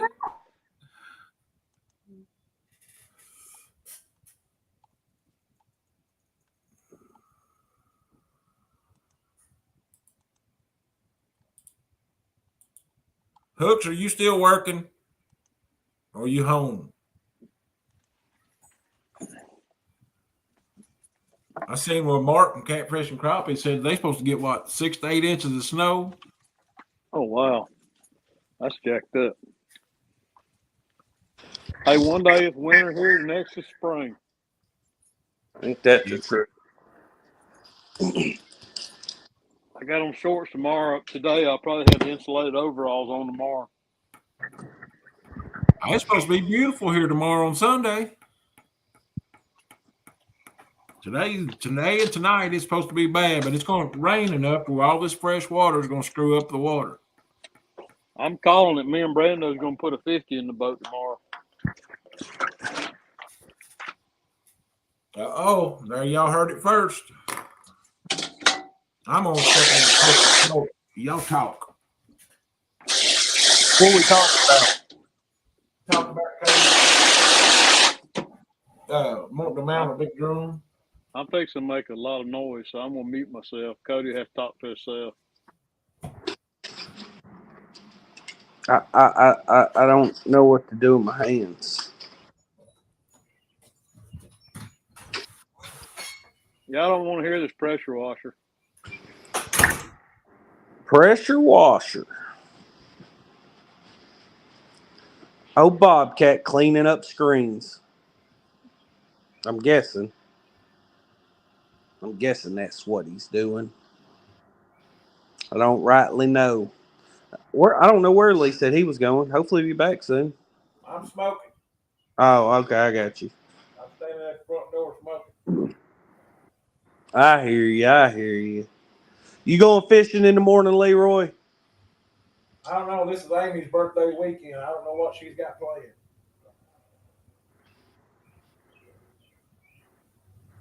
Last birthday weekend, we all went up J-Dogs and fished on the river up there at the Licking. Skip, you all were supposed to show up and didn't. What's that? Last year on Amy's birthday, we all went to the Licking. Oh, did y'all? Yes, Skip. Clearview showed up. Chad and Dee showed up. Oh, yeah, I remember it. Everybody showed up but Cody and Larry. That's because it's Mama's birthday weekend, too, and she had plans. They both have birthdays there at the same time. You taking her fishing tomorrow? Nope. Matt from Wannabe Outdoors said Bob's going to get on his boat and pull out a $50 bill and then say, "Here, I got a 50." What's a $50 bill look like? A 20.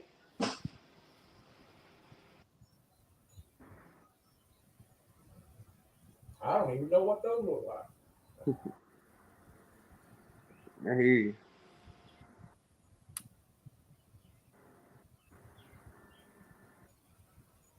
Look at him. He got his little scrubby brush out.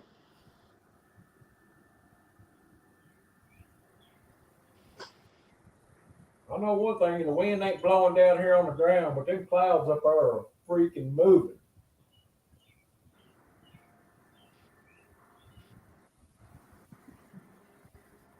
And the wind's coming from a weird direction than what it normally does up there. The clouds are moving north. I don't know. I'm looking out the front door over at these trees, and they are just shaking out there. Let's see what the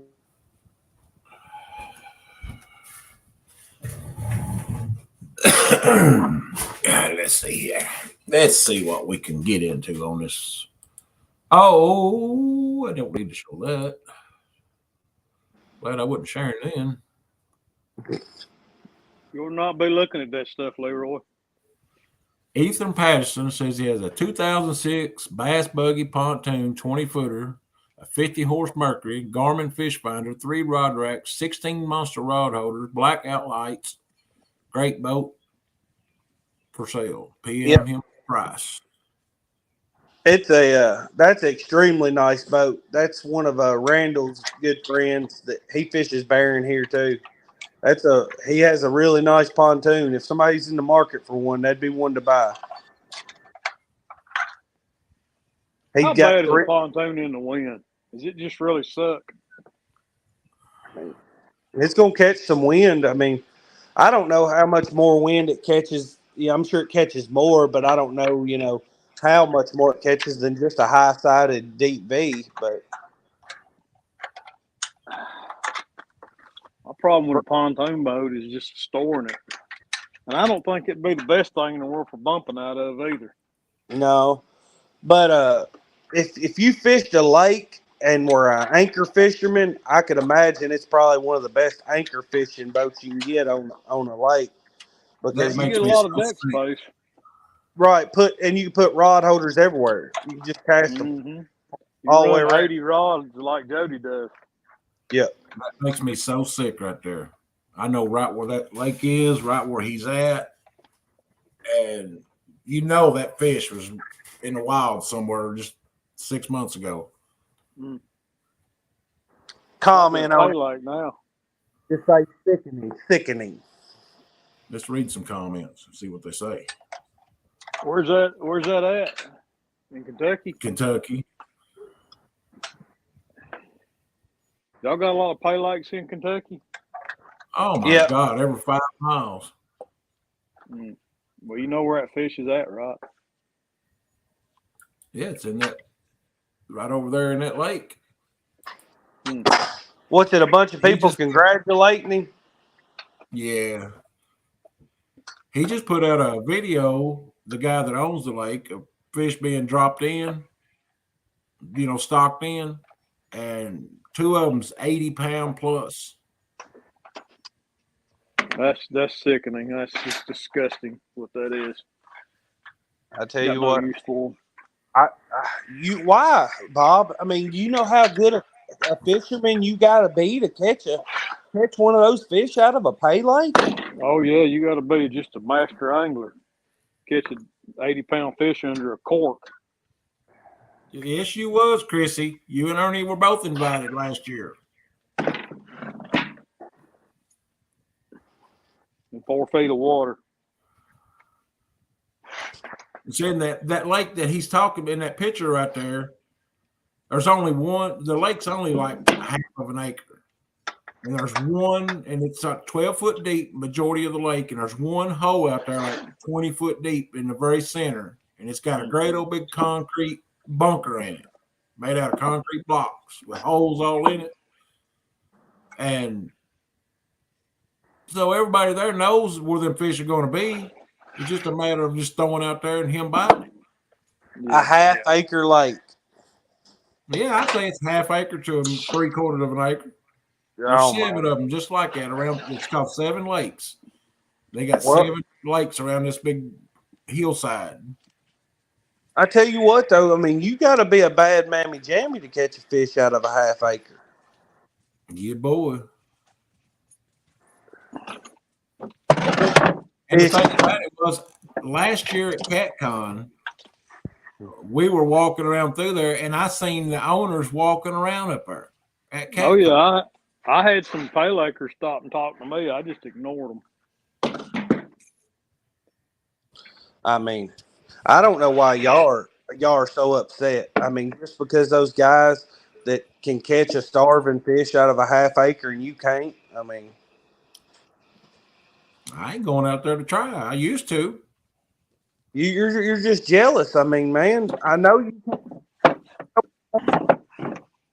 fish that's starving to death out of a half acre pond. I know. Takes all the skill in the world. And you know, he has those little tournaments where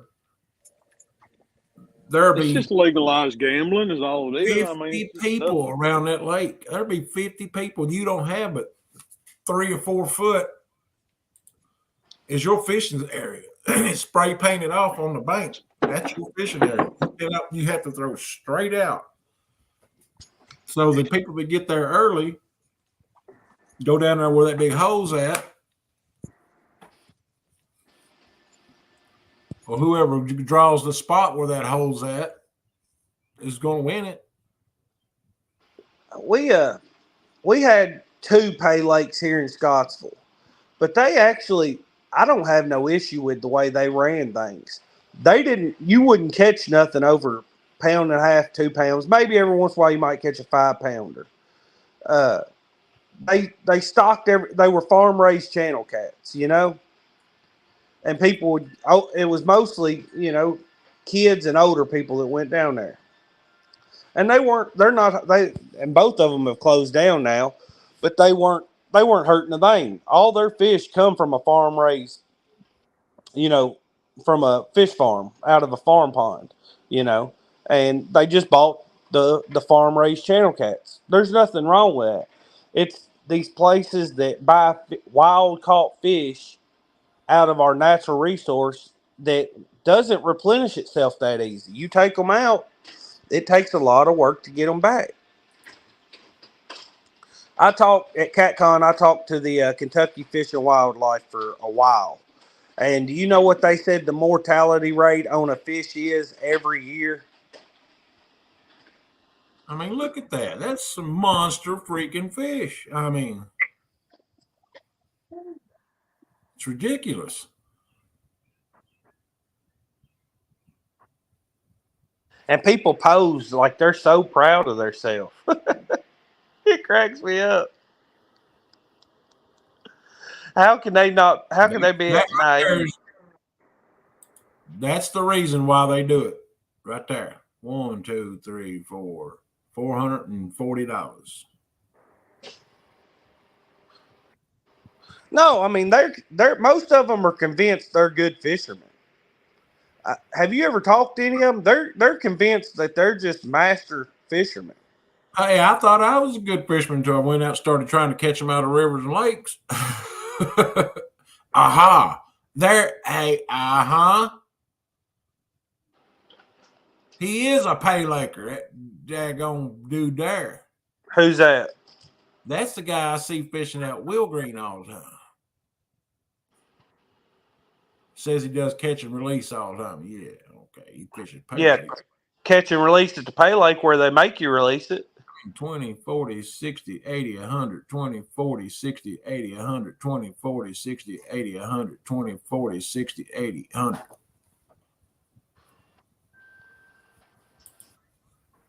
I mean, that's just ridiculous. Look at this. Look at these old people. The money. First and second place. That don't make you. That's why people want to go out there, because they see them big things of money, you know. Like I said, there was two here in Scottsville. They're both shut down now, and they did buy-in tournaments too on like Friday nights or Saturday nights, but like they were all farm raised fish. So like if you caught an 11-pound fish, you won it. You know, they weren't doing anything to hurt our natural resource. Well, they have a lake there that you pay $15 and you can keep 5 fish, no matter what size they come out of. But it supposedly does not have any of the big fish stocked in it. Well, he posted a picture the other day. He caught out of our keeper lake a 42-pound channel cat. Look at that. He got the ninja emoji out.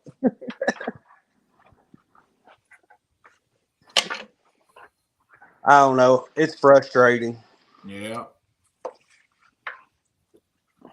Because I'm almost positive that I've seen guys at Wheel Green with this great big old tank in the truck, and I don't know if they was catching shad, bluegill, catfish, or what, but they didn't have a light on the boat. And they had a big tank in the back of the truck, and they had a big tank in the boat. And I don't know what they were doing. Well, you know, the best we can do is educate people and try to reform them. Like I know Roger's a big advocate of basically taking pay lakers fishing in real water and let them, you know, experience catching a wild fish is like. J-Dog, I'm pretty sure he said it was 42 pounds. But see, it wouldn't count for no record because it's at a pay lake. I do know that the state record and stuff cannot be caught in a pay lake. I don't know. I mean, I always try to be as nice as possible when I'm talking to somebody like that, but the thing is, most of them don't. They don't want to change. They're not going to change. It is what it is. You know. Not, You know, there ain't nothing we can do to stop it. I mean, no, nothing. But until the state decides to put a stop to it or make it illegal.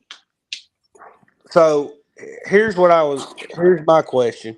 What do you think the mortality rate, according to the Kentucky Fish and Wildlife, is on a fish from 1 year old? So like each year, 1 year to 2 years, what's the mortality rate? 2 years to 3 years, what's the mortality rate?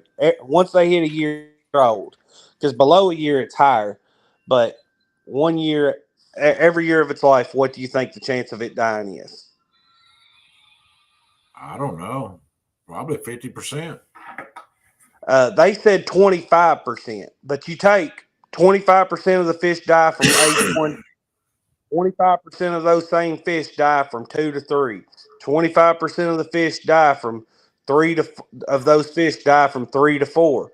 Well, by the time you get to 12, 15 years, however long it takes to get these fish of the size we want to catch, that's a lot of 25% added together. It's a really small percentage of fish that ever even get to an older age. So when you start taking the ones that did beat the odds and got there out the water, well, it's hard for very many of them to beat the odds.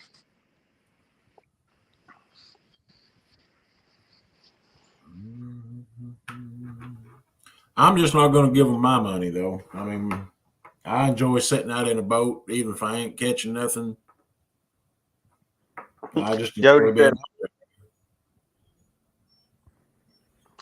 Yeah, I ain't going to give them my money either. That's for sure.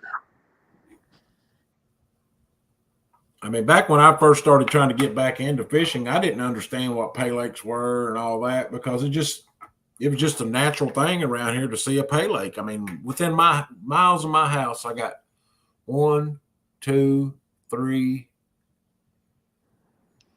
4 of them within 10 miles of my house. Really? All right, Lee, but years ago, was it like it is now, or were they mostly farm raised fish? I don't know. I didn't care back then how they got the fish in there. I didn't know. I know, but I mean, it's easy to know. Were they all like 2-pound channel cats, or did they have a bunch of blues? You had a bunch of blues. Big blues? Yeah. I mean, they've Those are always had big fish. There's a couple of them here, like the Mason Lake Pay Lake. It's been around for 40, 50 years. The same guy runs it. Yeah. If they've got big blues, if they've got blues of any size at all, they're wild caught fish. Because it's a fish farm can't raise them to that size. It's not financially viable. The cost of them raising a fish to that size, the cost of the fish would be astronomical. They're all wild caught fish. Well, see that like Matt's talking about, just check the dumpsters. There's actually they got a big tank that's out behind the pay shed where you go in and you buy bait and you buy hooks and stuff like that. They got rods and reels and everything in there. But they got a big old tank behind their house. It's called the hog trough. And they keep I don't know where they get it. Somebody has to sell it to them, bring it to them. But anytime you go up there, there's always a 50 or 60 pound fish in there. And they say, we're going to release this fish and it have a tag on it. And we're going to release this fish at 8 p.m. tonight, and the tournament starts at 8 a.m. in the morning. So you know that big fish is in that water. Yeah. Matt, actually, a lot of the fish farms around here have went to raising hybrids. The hybrid channel cat, blue cats, because they actually get up to that 2 and 3 pound mark a lot faster.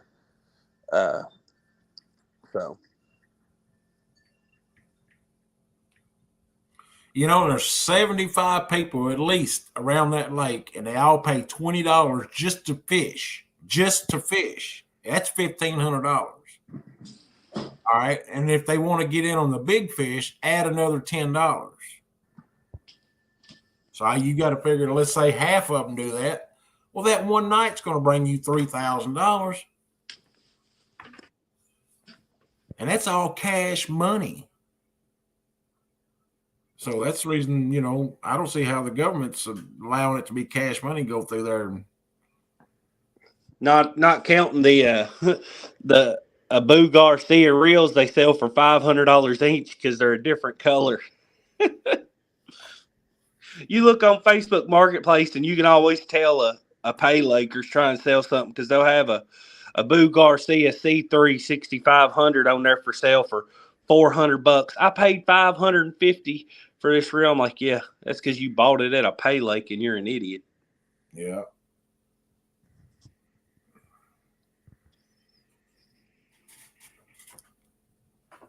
And that one that I was showing them pictures out of at Seven Lakes, their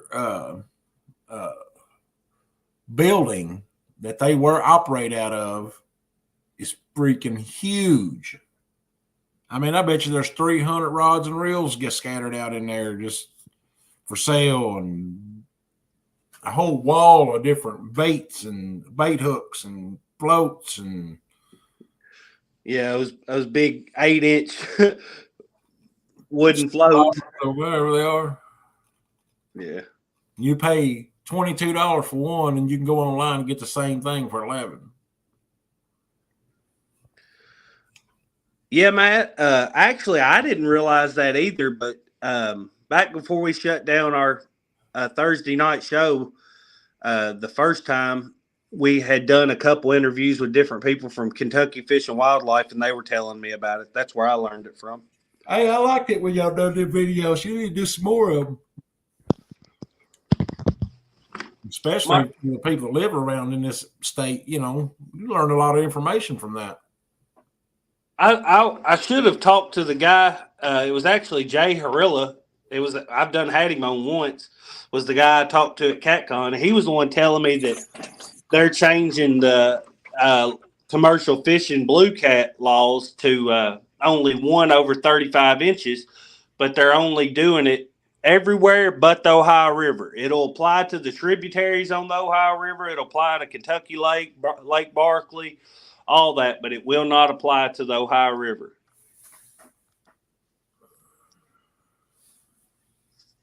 And they can put these regulations on there all they want. If they don't have anybody out there enforcing the laws, it doesn't make a difference. That's the thing about it. Because if you look at go to the website, they're hiring because they do not have enough people.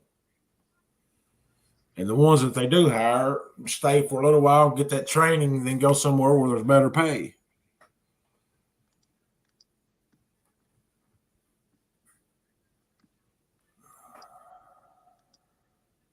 Well, in Kentucky, they're budgeted for one per county. So even when they are fully staffed, it's just not enough. I mean, heck, y'all have heard me gripe about it. Heck, I had that boat wreck, and I couldn't even get them to come out and do a police report, accident report. Hey, there's that Size Matters catfishing. Let's see. Where you from, Size Matters? We're going to see if you're the same one that I was looking up. Go to channel.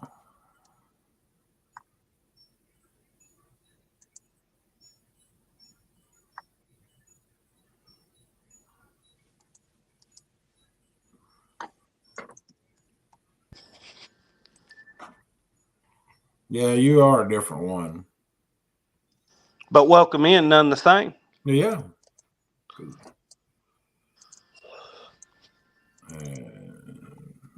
Please subscribe to Team Size Matter, Kentucky Catfish Chris. Let's check him out. Kayak catfishing. Oh, you need to get with Ryan.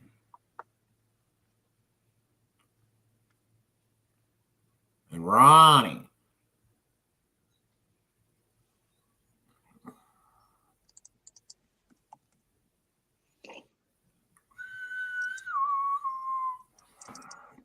Yeah, I thought you said you were up around in Shelbyville, up in that way, if I'm not mistaken. I'm south of Lexington. Cody's right way out in the boonies.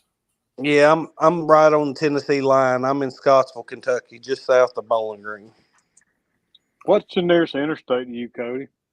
65. Okay, I guess I went right by your house. Yeah, because I crossed over the what's that lake you fish all the time? I fish Bering River Lake. Yeah, I crossed over Barron on my way home. On 65. I think so. Yeah. Why would you go that way? If we ended up going through Nashville. If you were on 65, then you went over Bering River. You didn't go over the lake. Yeah, that's what we went over, Bering River. Yeah, it ain't very big, is it? Mm-mm. No, I remember going over. Why would you go to Nashville to go home? I don't know, Cody. That's the way I put it in. I put my address in Waze, and that's the way it took me. Oh, we got home and counted for traffic. I got you. It probably did. Yeah. Well, I don't know if in Louisville, 65 down to Nashville is quicker than going down from Louisville to 75 to down to Knoxville. Well, I just know whenever I'm, right not far from 65, and I don't take 65 to go to Bobcat. So it didn't make sense why he would. But it probably factored in a wreck or something on 75 or traffic patterns, or who knows. Right. Well, Waze is good about that. It's pretty accurate. That it accounts for traffic really well. So you might have took the long way that took less time. Mm-hmm. We did get in a little bit of traffic. There was a wreck or something. Waze, it'll say pothole ahead. Oh my God! On my way up to CatCon, it told me there was a pothole every 300 feet. I was about to lose my mind. Shut up, J-Dog. They don't even stock Bering. And the way these fishermen are taking fish out, we won't have a catfish in Bering. Because that's another thing I talked about at CatCon with the Kentucky Fish and Wildlife guys. He said yes that our catfish spawn, but they don't survive because they don't have the current. That the fry need current to survive because that's how they get their food. So they're not stocking it here, and we're not having any kind of survival rate from our spawn. Well, that means they're going to just kill out all our fish by jugging. There you go, size matter. Here's your a tournament you can get in. Yep. Come on down. Tournament Is next Saturday. Um, it is a measured. It is a length based tournament, so you don't have to have a huge live well. Just go out. You need a Rapala or a Muskie bumper bump board. I'll give you your identifier code that morning, and then you'll come back to the boat ramp at the end of the tournament for like weigh in. I guess is the only thing I know to call it, but you're not actually weighing in because the fish are released right after you get your picture on the bump board. We'll tally up who's got the most length and pay it out. How long There's was a that big fish? catfish tournament on Chickamauga this weekend.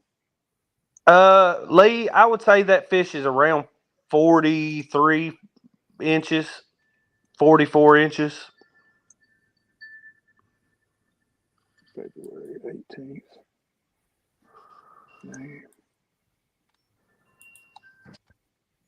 Look at that.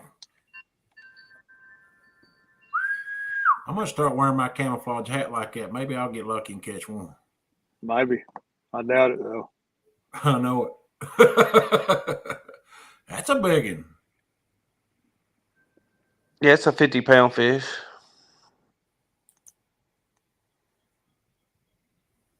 Somebody eating good. December 28th. That's just there's your rules right there. Go ahead and hit print and print them. And my number's on the flyer on the BRL Catfish League Facebook page. If you got any questions, just feel free to give me a call.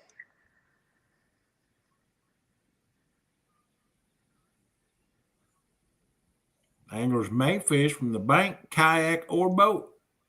Yep. Yeah, I don't care. I mean, it's a measure tournament, so it doesn't matter. I doubt we have any enter in from the bank, but I just opened it up to everybody.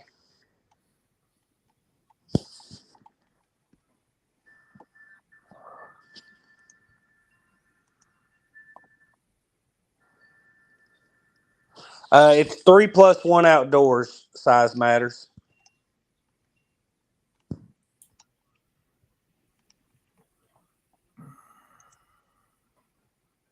That's Shannon. He's going to be on our live stream Saturday morning. I think he's fishing a tournament on the Tennessee River Saturday morning. That looks just like almost like the boat that I have, except that's got a windshield and a. See, I want multi-bars like that so it don't block the whole back off.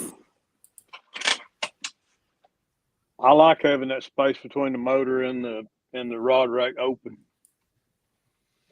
Look at Jeremy. I was out with and he'll be on the live stream Saturday after he's done with his crappie guide trip. That's his son. I was on Chris's boat with him, and I trimmed the motor up on it and hit the dang rod rack going across the back. I said, "Oh man, I'd hate having that there." Yeah, Daryl's boat's the same way. When you trim his motor up, if you trim it up too far, you'll smack the rod holder. Yeah, I like the way we've got our T-bars and stuff set up. Well, when you're in fishing in real heavy current, sometimes it's easier to land a fish in the eddy behind the boat, like in the transom. So I like being able to get in between the rod racks and the motor to get down there to net a fish if need be. Yeah, that's a good point. It's raining, Leroy. Thank you, Uncle Lou. Thank you, Matt. Now look at the water running down the driveway, the road there. Oh, This man, one all the way down the flooded road.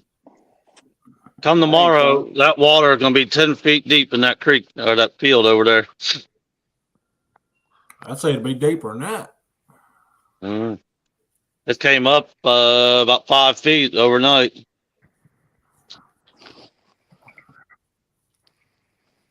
You done got your bait for the weekend? J-Dog? Huh? I said, you done got your bait for the weekend? Oh, I ain't fishing this weekend. Look at over there. Man, I can't believe you didn't come fish with me, J-Dog. He still got the dog pound sitting over Yeah, right there. Hey, get your ass on the porch. You just got groomed. Go. Terry gonna be whooping somebody's tail. Come on, go. Oh my gosh, you're gonna kill me. Get on the porch. Go. That's funny. Ready to play. there. NJ, what's up? Look at that big hog right there. Hey, look here, J-Dog. You can't Huh? take anybody other than your family that normally fishes with you out in it before I come up. Well, How that much includes bigger people. is that one than the dog pound? How much What's bigger? Yeah. 4 feet. Oh, okay. Yeah. Quite a bit of room. Yeah. That's probably 5 extra rod holders. 6. That's an extra 10. Hey, let's show me that bank up there again, all cleared off. Man, it looks good now, J-Dog. We gotta cut pull all the brush together and burn it. But are you kidding me, dog? Get on the porch. Mama said I can come out. Mama says she's gonna get her. You know what, kick? She's like, you can't get me. So, J-Dog, you ain't taking anybody out in it before me, are you? Unless Leroy gets here before you do, which I don't see happening. So No, you don't take Lee out in it. Hey, look, we match. I think Amy's got plans tomorrow most of the day. If I can be home by 6 o'clock, I can do it. I won't be here anyways. Look, turn your head to your right just a little bit. The other way. Or left. Now put your hand down. Why? Look, we're twins. Same glasses, shirt, everything. Bobcat, what are we gonna do with him? I don't know, buddy. I'm disappointed in him. He teased me, told me he's going to come fish with me this weekend, and then he backed out on me. I didn't back out. Tara did. Broke my heart, J-Dog. Jody, his new one is a double axle trailer. And his old one I couldn't hardly sleep last night thinking about it. About how close it was that you had to fish with me? Yeah. I was so excited, and then you broke my heart this morning. J-Dog, did you sell all your rod holders with the dog pound? Just monster rod holder. That was it. I took everything else off. All the other ones went over on the blue boat. So you got to go buy a bunch of rod holders. Just 7 for the rack. Have you made a rack for it? No. Well, you better get to work. You only got a few weeks.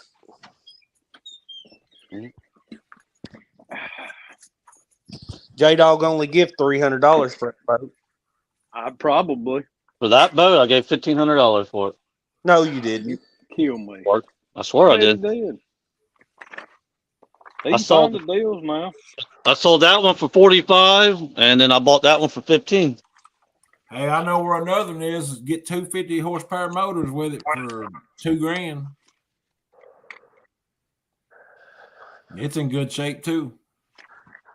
That dang pontoon trailer sell for $800 or more. Shit, it's a lot more than that. Good deal on a boat. I need a bigger boat, guys. I need a bigger boat. Y'all help me find a bigger boat. Well, it's your money, Bobcat. Just go get you a CR. My money, nothing. Hey, listen, I was on my way to buy a bigger boat, and guess what happened? I had to buy another truck because my truck blowed up on my way to get a boat. J-Dog, you're joking about paying $1,500 for it, ain't you? I swear on everything. That's Tara. She ain't gonna lie for me. How the heck do That's you what find? he told Tara he paid. Hey, I've seen him pull some boats up there, and me thinking, man, that's probably a $1,500, $2,000 boat right there. And him say, well, I'll just give $400 for it. What? Then he'll turkey it a week later and make $5,000 off of it. Well, he had that bass tracker that was worth at least $4,500. He'd get $500 for. Lee's? No, I gave $1,500 for Lee's. No, He sold it to me for $10,000. no, that other. He's still making payments on it, ain't you, Luke? Yeah.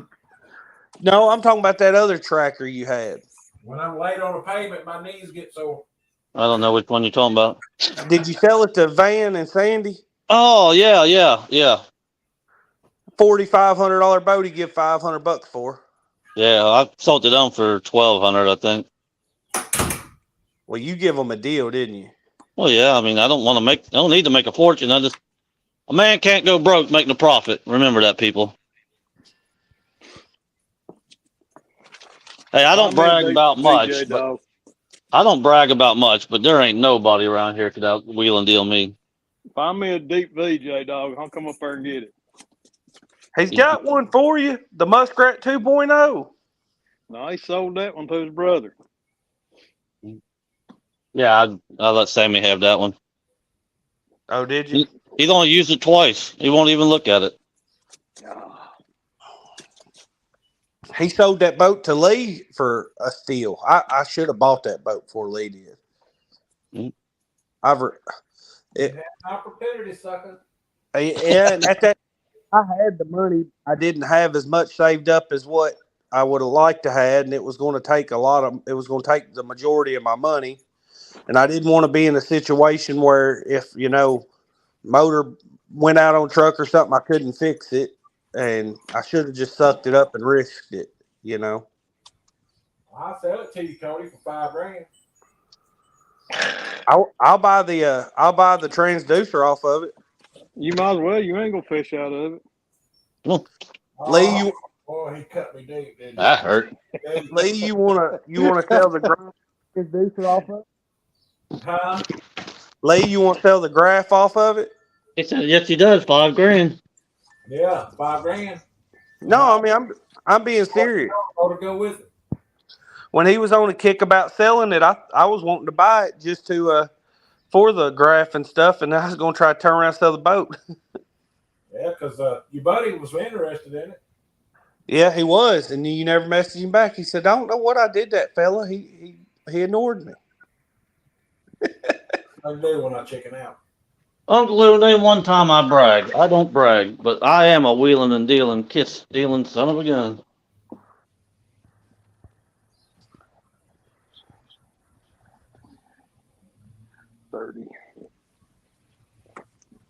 Kiss stealing son of a gun, huh? Right. I'm a limousine riding, jet flying, wheeling dealing, kiss stealing son of a gun. And That it's must be getting a kind of song. holding these alligators down.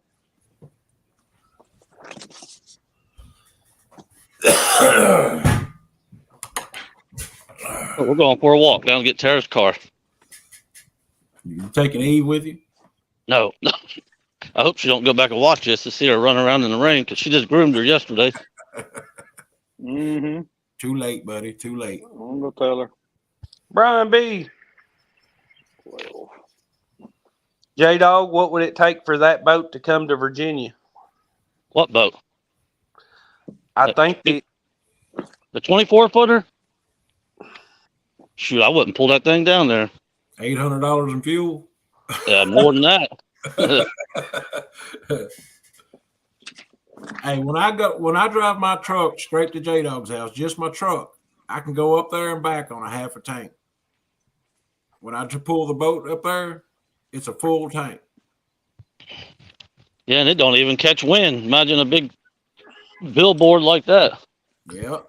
J-Dog, I think Art was trying to buy your 24-footer. Yeah, no, he ain't got enough money for me to pull that thing that far. I took it out yesterday and ran up down the river and then put it back on the trailer and put it behind the house. Uncle Lou, I want a GT56 transducer. And wouldn't mind having a... You got one? On my boat. You want to sell it? No. For a fair I price? don't want to sell it. I'm cheap now, so a fair price to me is pretty low. I wouldn't Hey, sell Cody, it. do those Garmin units need updated any? Do you ever have to update them? I've never Supposed updated to. mine.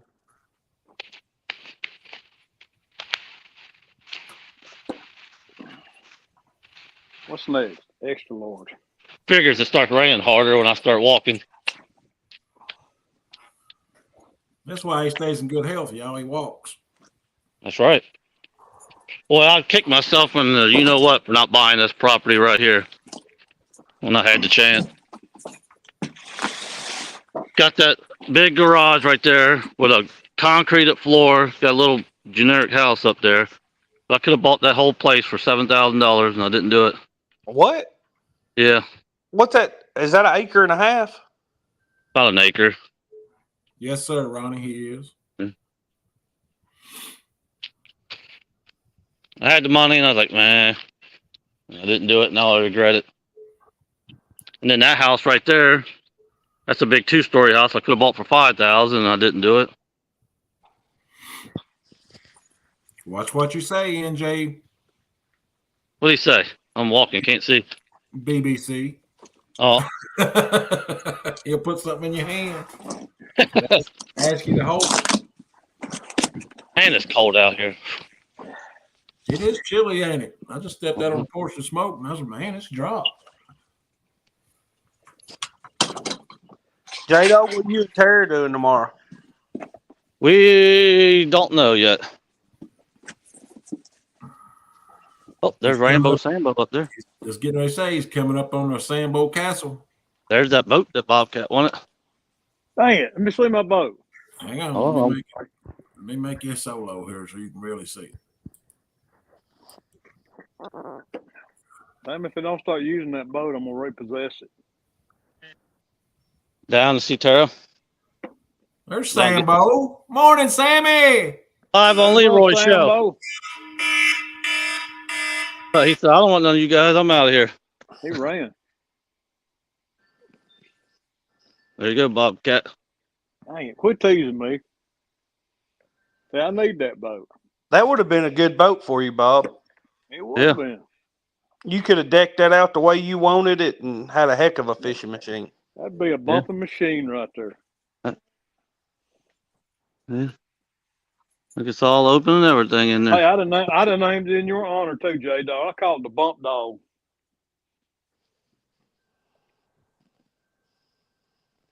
That's the best way to do it. You know what I mean?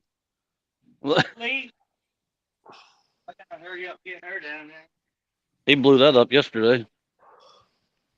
Blew it up. Yeah.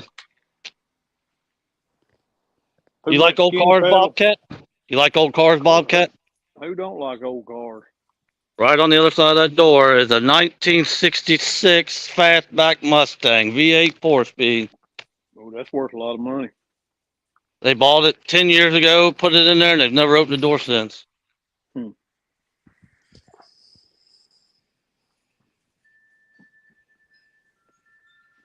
All right.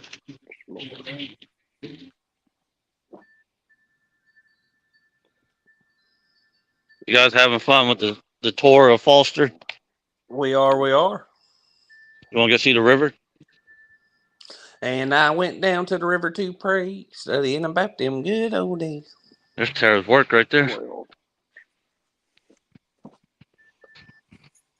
Watch out, we're going to get ran over.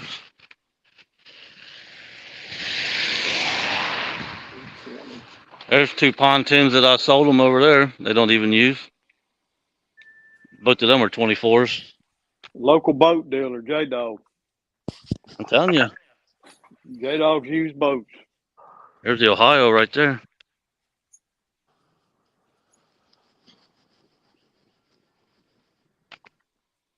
Yeah, you live right near it, don't you? It's right there. Boat ramp is right there. Okay, I'll walk down and show you. It's 10:41. I got time. Mason gets off early. They're shutting school down. Look, I'm walking on the highway. I'm going to get ran over.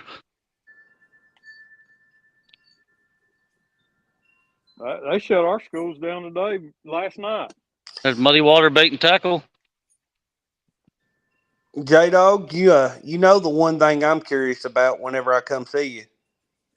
I'm not showing you that. I don't care how many times you ask.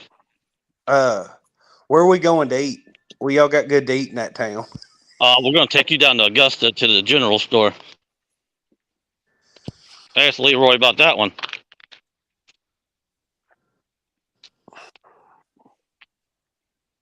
Good old country food.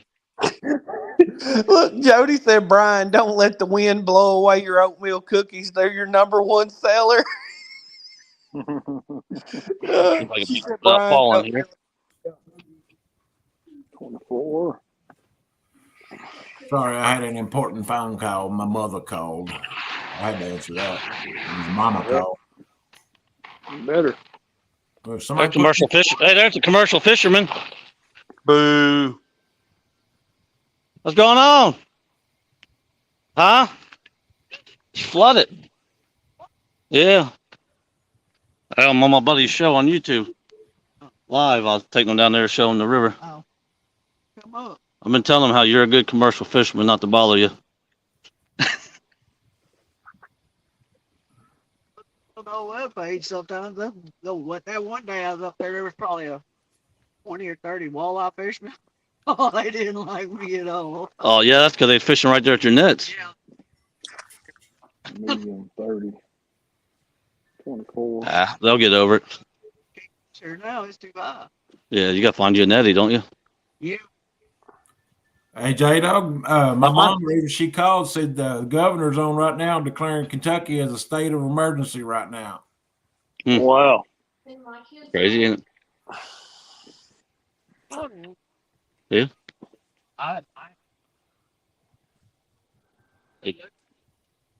Oh, yeah. Yeah, well, have fun. Look at that. He paid $15,000 to have that made. What, out in Missouri? Yeah. They make a lot of boats out that way. That's a hell of a catfishing boat right there. You camp on that, couldn't you? Cody. What's up, brother? Look. There's a picture of Cody up there.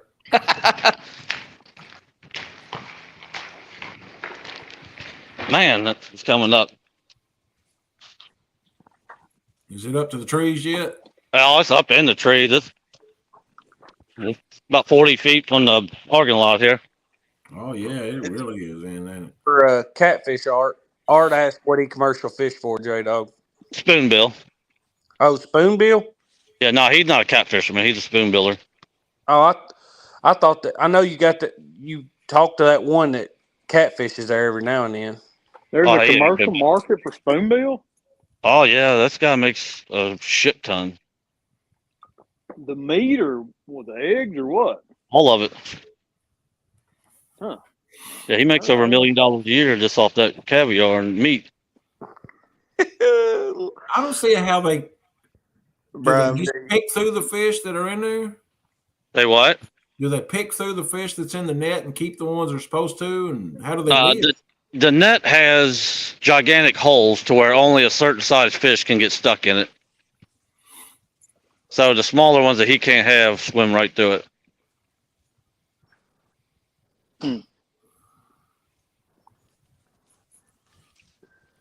Yeah, I'd say when it floods like that, he probably loses his nets, don't he? Yeah, that's what he was just saying. It's hard to find a netty right at the moment because the water is running so hard.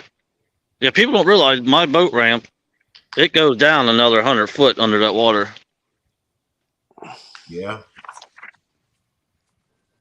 Small.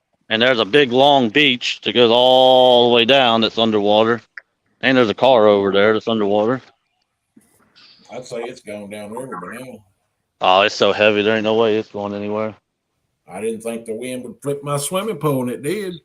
I needed 4 inches of water in it.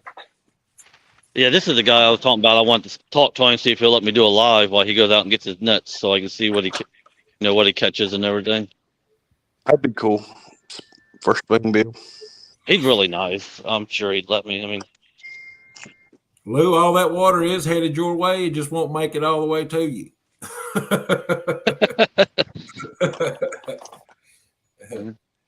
yeah, see, if that guy right there was doing something illegal, he would have freaked out the first time when I mentioned that he was on camera live.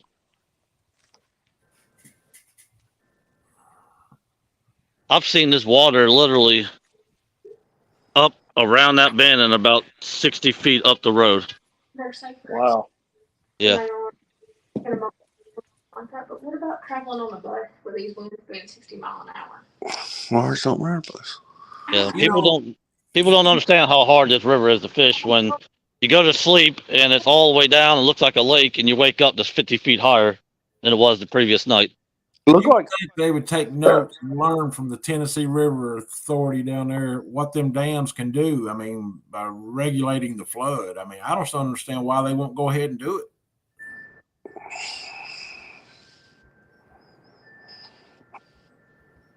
But that guy there, he's really nice. He brings me Asian carps when I want them. Tell them to bring you about 3 or 4 of them. He said he really don't get a whole lot. I'd say on this side of the dam, he probably don't. If he goes on the other side, he probably gets more. No, I don't think there's any up on the upper side. I don't know.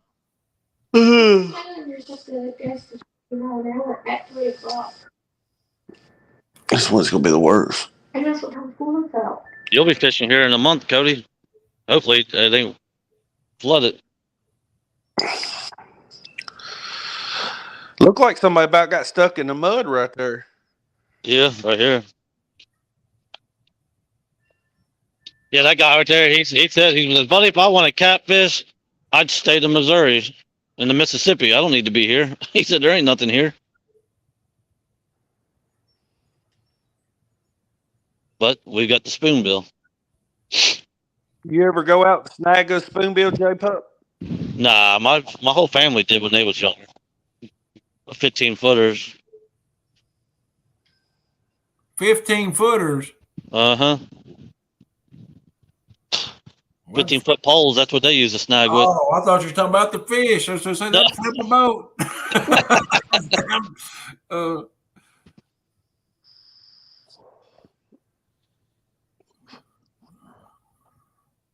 Look, Kentucky's met that feller.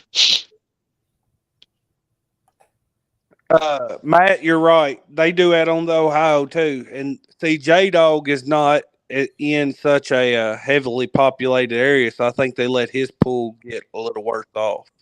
Yeah, we don't have a lot of people around here. I'd say next to Cincinnati, they keep Have it fun. under control.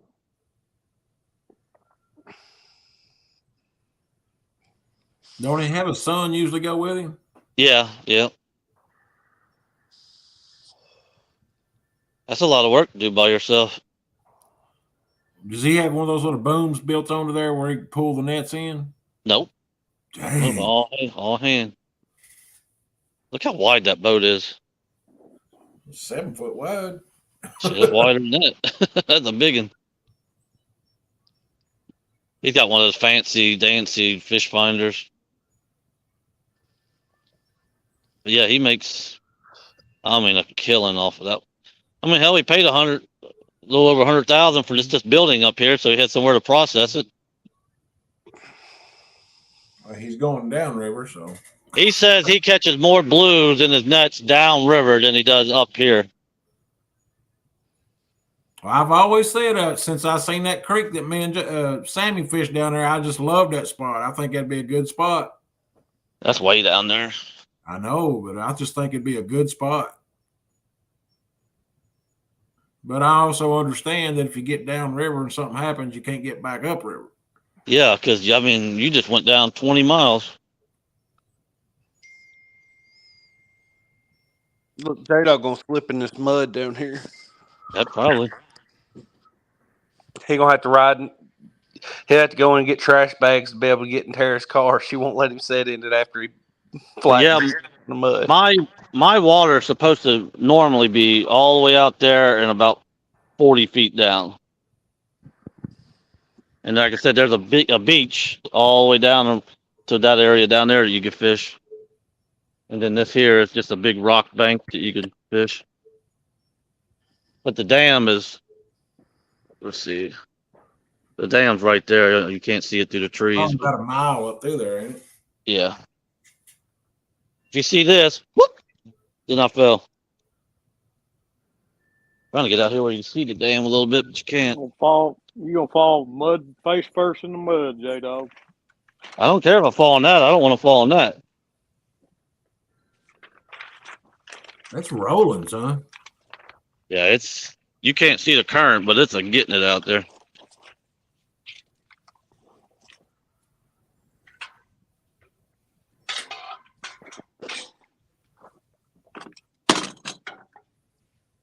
Yeah, this river is hard.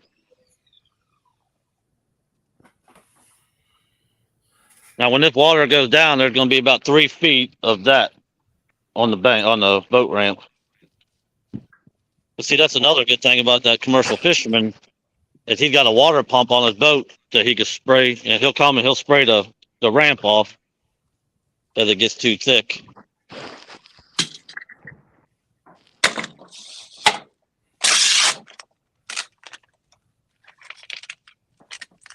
You take a high pressure hose, wash that sticky mud off.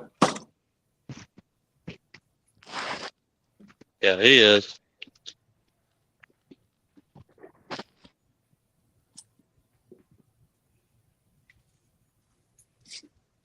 That ramp's steeper than what it shows right there. That ramp is very steep. What do you think it is? 45? I don't know if it's 45, but it's pretty close. It's close enough to when there's mud on it, you don't stop until you make it down there.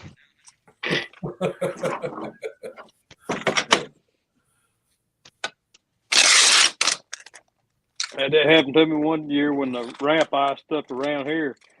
My truck didn't stop until the back wheels went in the water. Should we flatten his tires while we're here? No. I wouldn't do that anyways. There ain't no net hanging up on the railroad? No, not this time.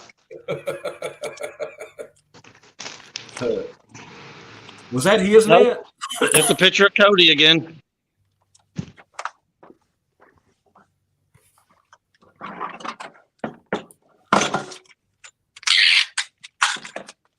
People that died up at the dam, they got pulled through the locks. Didn't you say a deer went through it the other day? Yep, I'll send you a video of it. Went through the hydro. Dang. He swam all the way across that river, and when he got to the other side, he was at the wall and he couldn't do nothing, so he had to swim back. But current was so strong, it took him right through the hydro. Deer can swim better than you think they can. Oh yeah, I couldn't have swum that far. That was the exact text I sent to J Dog. I said, "That deer's fine. They can swim better than you think they can." And he said, "Well, it just died." Cody's like, "Why didn't you record it? You would have went viral." Look, we got a little pay lake right here. Fishing right there. There you go. Start charging admission. Put your minnow trap out there. Burn River Pay Lake. J Dog, you keep talking about my lake, and I'm not gonna come fish with you. Skid them, Oreo. Skid them. You better skid them. Skid them. Skid them. Hey, skid them. That is true, Art. That is true. Spoonbill don't have any bones as far as I know. Nope, no bones. They're all meat. Cartilage, right? Yep. I went up there to his building one day and just he told me I'd come up there and check it out, you know, his process and everything. And he had a slab. I mean, it's probably a 10-pound slab of meat. And he sat on the table and slid it over to me. He said, "Here, I ain't allowed to sell you this." I was like, "What do you want me to do with it?" He says, "I heard this is catfish candy." And he said, "But I ain't allowed to give it to you." And he turned his head and I put it in a bag.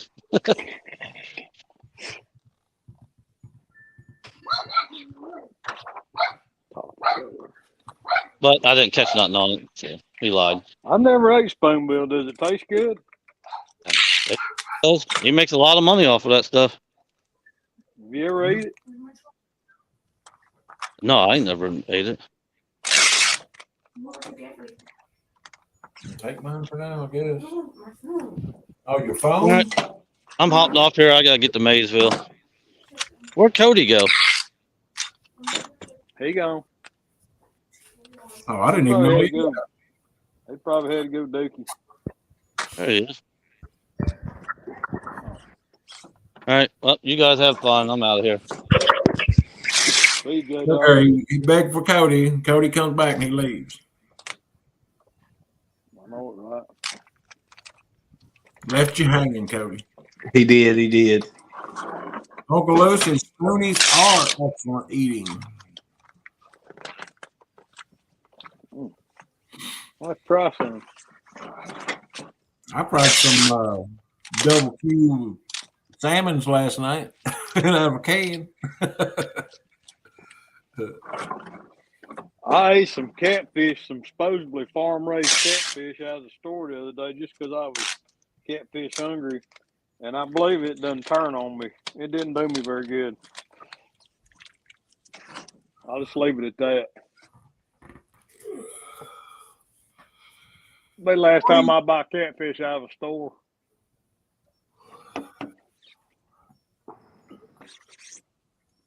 There's a little truck shows up here, I don't know, about once a month. And he's supposed to have farm-raised catfish, tuna, salmons, all kinds of ocean fish and stuff like that, crabs, all in a big frozen box truck. And it's supposed to be like within 24 hours of being caught. Oh, it ain't no way. Farm-raised like gas chicken.